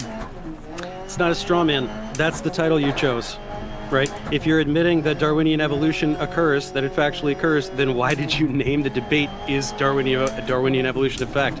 This is the title that you chose, buddy. And as I predicted, you're just going, Dennis Noble, this guy, this book, right? What do you mean creating mind and body? Darwinian evolution creating mind and body. What are you even talking about? What I'm talking about is Richard Dawkins' book, The Selfish Gene. You ever heard of that? That's the main claim of the book. Stop listing books and people. Talk to me about science, buddy. Talk to me about science. Okay, is Richard Dawkins a scientist? Yeah, he's a scientist. So if you want to paraphrase him, you can paraphrase him if you want. No, I'm not paraphrasing him. I'm telling you exactly what he says. He says, gene created us mind and body. Gene created as mind and body? What? Do you have a comprehension issue? What I said is genes created us mind and body. Okay, so gene expression yields to an organism. To be honest with you, what are you saying? Look, let me tell you something very clearly. James, the environmental pressure of being in a debate has led him to have some comprehension issues. So I think if you slow things down a little bit, I think you're stalling. No, I think if you slow it down a little bit, you're stalling. you go piece by piece, because what you don't seem to understand is James asked me a question which he seems to understand, but you don't understand. James, do you understand what I mean when I say Darwinian evolution and why it's different to what he's saying? Well, it's not for me to get into the debate, but maybe if we can, Sabura, you can explain for us what you mean by generated mind and body, and then Dave can talk about why he thinks that's wrong. That's perfectly fine. So the idea, and again, I'm going to go back to Noble, and I know Noble is kryptonite for you because you called him a clown. You contradicted his book. He is a clown. You contradicted his book multiple times, and you've been caught wanting. You don't actually have the evidence against him. You don't even understand what he said. In fact, I'm just going to ask you a very simple question. Well, sure. I'm going to define. You're already changing the subject, though. By the way, you're already changing the subject. Dave, can you let him finish? I'm going to explain this. Okay. So let me explain this to you in very simple terms.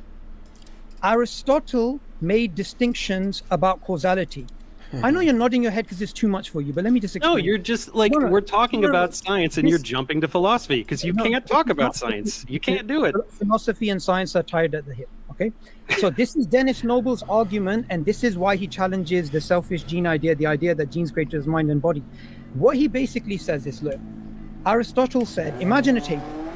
I am the efficient cause of the table as the carpenter. The table itself is made of wood, so wood is the material cause. The form of the table is the formal cause, and me relying on the table to put my laptop to refute you, that is the final cause. So you have 4 different types of causes. Now, what Dennis Noble is saying is genes are causes from a form perspective. They are templates, or in James Shapiro's terminology, they are not read-only files, they read-rewrite files. And according to Richard Dawkins, and anyone can go back and watch the debate, according to Richard Dawkins, his view is that genes are causal. Genes created us mind and body. And I'm going to paraphrase what he's saying, anyone can fact check me here, that the replicator distinction alongside the vehicle distinction, it is that the replicator controls the vehicle like with a remote control. And in fact, the very ultimate rationale of life is the preservation of genes. This is the selfish gene idea. This is standard. I'm so surprised you don't understand this. You're saying literally nothing. You're doing analogy after analogy after analogy, something about tables. What are you saying? So are you saying that gene expression generates an organism? Can we just say that? What are you saying? I never used the word gene expression. That's epigenetics. No. By the way, gene expression is epigenetics.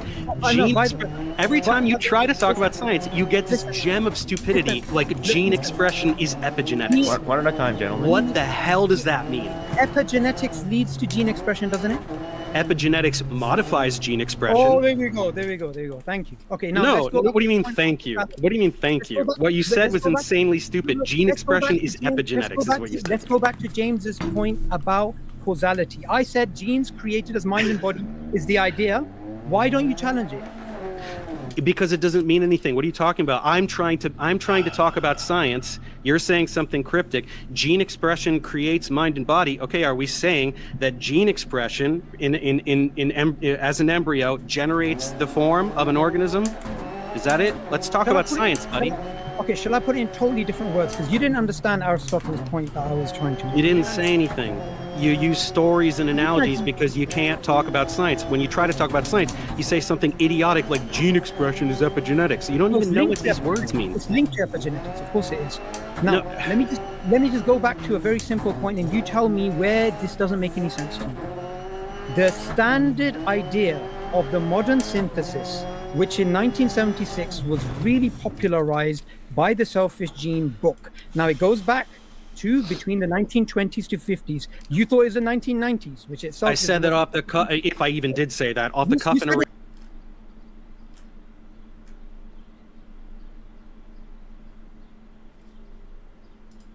I've got a question for you, Michael. Okay. It's a bit of a weird one, right? Good. It's sort of a philosophical question in a way, but maybe also deeply scientific. If you start out with an embryo and it's just this perfectly symmetrical sphere of cells, how does it ever decide where the head goes, right? Why doesn't it just... How does it ever end up with any structure? I mean, when there's already a little bit of structure there, like I get it. Maybe there's hormones that come from the head cells that let the neck start forming. But when you're a blastocyst, like just a symmetric ball of cells, how does it decide, all right, guys, final positions, you're the butt, you guys are the toes, you're gonna be the brain, get to work. Ready, steady, go. Which way's up and down? Does it have to do with like the local gravity or the parent's body? I don't know.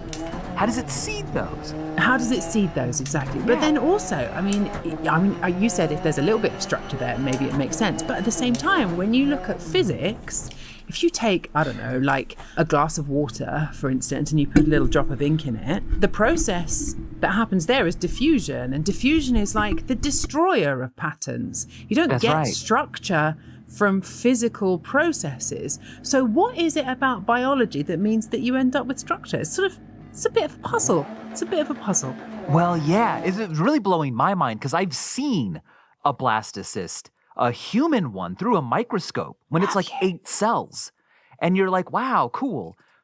But how in the world does it start assigning roles to each cell? And how do you make sure that the 2 cells on opposite ends don't both decide that they're going to start forming the brain tube? Right. Am I going to find out today? I think you are. There's going to be an answer. Maybe not to your... look, I'm going to go for slightly simpler animals. I don't need to get too excited. I've only got the answer for slightly simpler animals. But I am going to talk about how you possibly end up with structure in biology and the answer to this incredibly difficult question, which, was given by a really extraordinary person.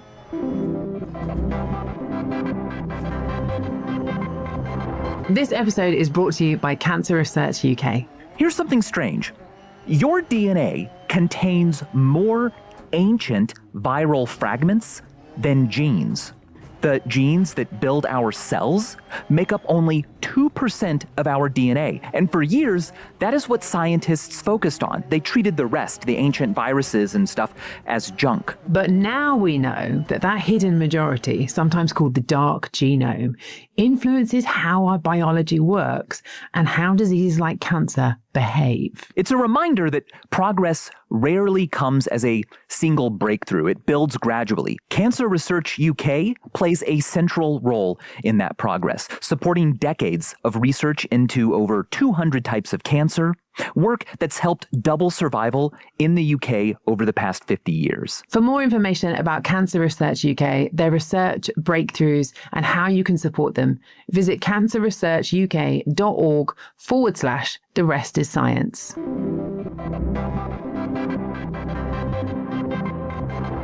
There's a kind of strange hero who enters this story, who ends up actually explaining a lot of the structure in biology. It's not somebody I think you would immediately expect. It's Alan Turing, who is best known for inventing the computer, for cracking Nazi cryptography. He's the guy who came up with a lot of this stuff. No kidding, because I associate him with like steampunky computers, metal circuits, definitely not flesh and love. Definitely not flesh and love. Your lucky wife, Michael. Well, flesh and even procreation I don't associate him much with. No, totally. But he was struggling with exactly this question. This is like 1952. Okay, so at this point in time, he is this absolute, godlike figure in the cryptography community, in the sort of secret services, but the rest of the world doesn't know who he is. They just think he's this like crackpot old professor up in Manchester. And he's thinking about exactly this question. It's like, how is it possible that diffusion, which is the process that sort of governs how liquidy like things move, how is it possible that when you put that in a biological being, suddenly it's not following the same rules? You get these patterns rather than being destroyed by diffusion. And he was looking in particular at like the skin of animals, so leopards and spots, cows and their patches. So how does biology end up with these features, right? Not just a head and a tail, but also front and back and left and right, and these complex patterns. You get like zebra stripes and leopard spots. And then he had this genius idea. He was like, okay, well, what if it's not just one thing that's diffusing? Okay, what if you have two things that are diffusing simultaneously that are fighting against one another? What would happen then? Okay, so I'm going to give you a description. I'm going to give you an analogy of what he was describing. You kind of have to go with me a little bit on this analogy. I've got a couple ready for you, but just go with me on this analogy. So, all right, imagine you've got this Petri dish of water, and I'm going to put a drop of ink in there. Normal diffusion, it would just spread out and it would all be grey. Okay. And it would be random. Exactly. But this is special ink. This is like a biological ink, okay? And so it can copy itself. So ink makes more ink, all right? But the ink is like, it's slow, it's thick, it's gloopy, it diffuses, but it's really going to take its time about it. But the key thing is that it's like, it's making more ink as it goes, right? Like a bacteria would, for instance. Right. Now, if it was in there on its own, if it was just that, ink making more ink, then the whole thing would be black very quickly. But what if, instead of just making new bits of ink, this ink also spits out some eraser? Eraser, like ink eraser. Okay, so this is like a very strange type of ink. As I said, you'd have to go with me, all right? It's a very strange type of ink, but it can spit out. Right with me, okay? It spits out both versions of itself and the thing that can kill itself. So does this mean like cell division? Like it splits into more ink and eraser in the same localized point? Yes, think of it that way. Yeah. Yes, exactly. In the same localized point, it gets more ink so that the amount of total ink increases, but you also get eraser, which can delete the extra ink. Okay, this is like super theoretical. So if it didn't diffuse, if it just sat there and it was spitting out ink and eraser, ink and eraser, ink and eraser, the two would cancel each other out and you would just have this completely clear Petri dish. Yeah. But what Turing was thinking was, okay, well, what if the ink is really thick and gloopy and slow, but the eraser is thin and slippy and can diffuse really quickly? Is there a way that this eraser could diffuse faster than the ink, spread out across the Petri dish, and then end up creating this little moat around the ink as it forms? Effectively, like, could the ink build its own cage, essentially? Right. If that were the case, and he did this all mathematically, right?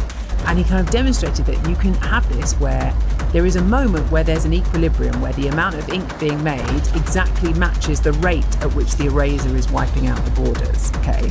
So it's not like a stalemate. It's not like, oh, it just stops. If you zoomed in, the ink's still still dividing into more ink and more eraser, still kind of reacting with what's going on around it, but it's like found this dynamic equilibrium.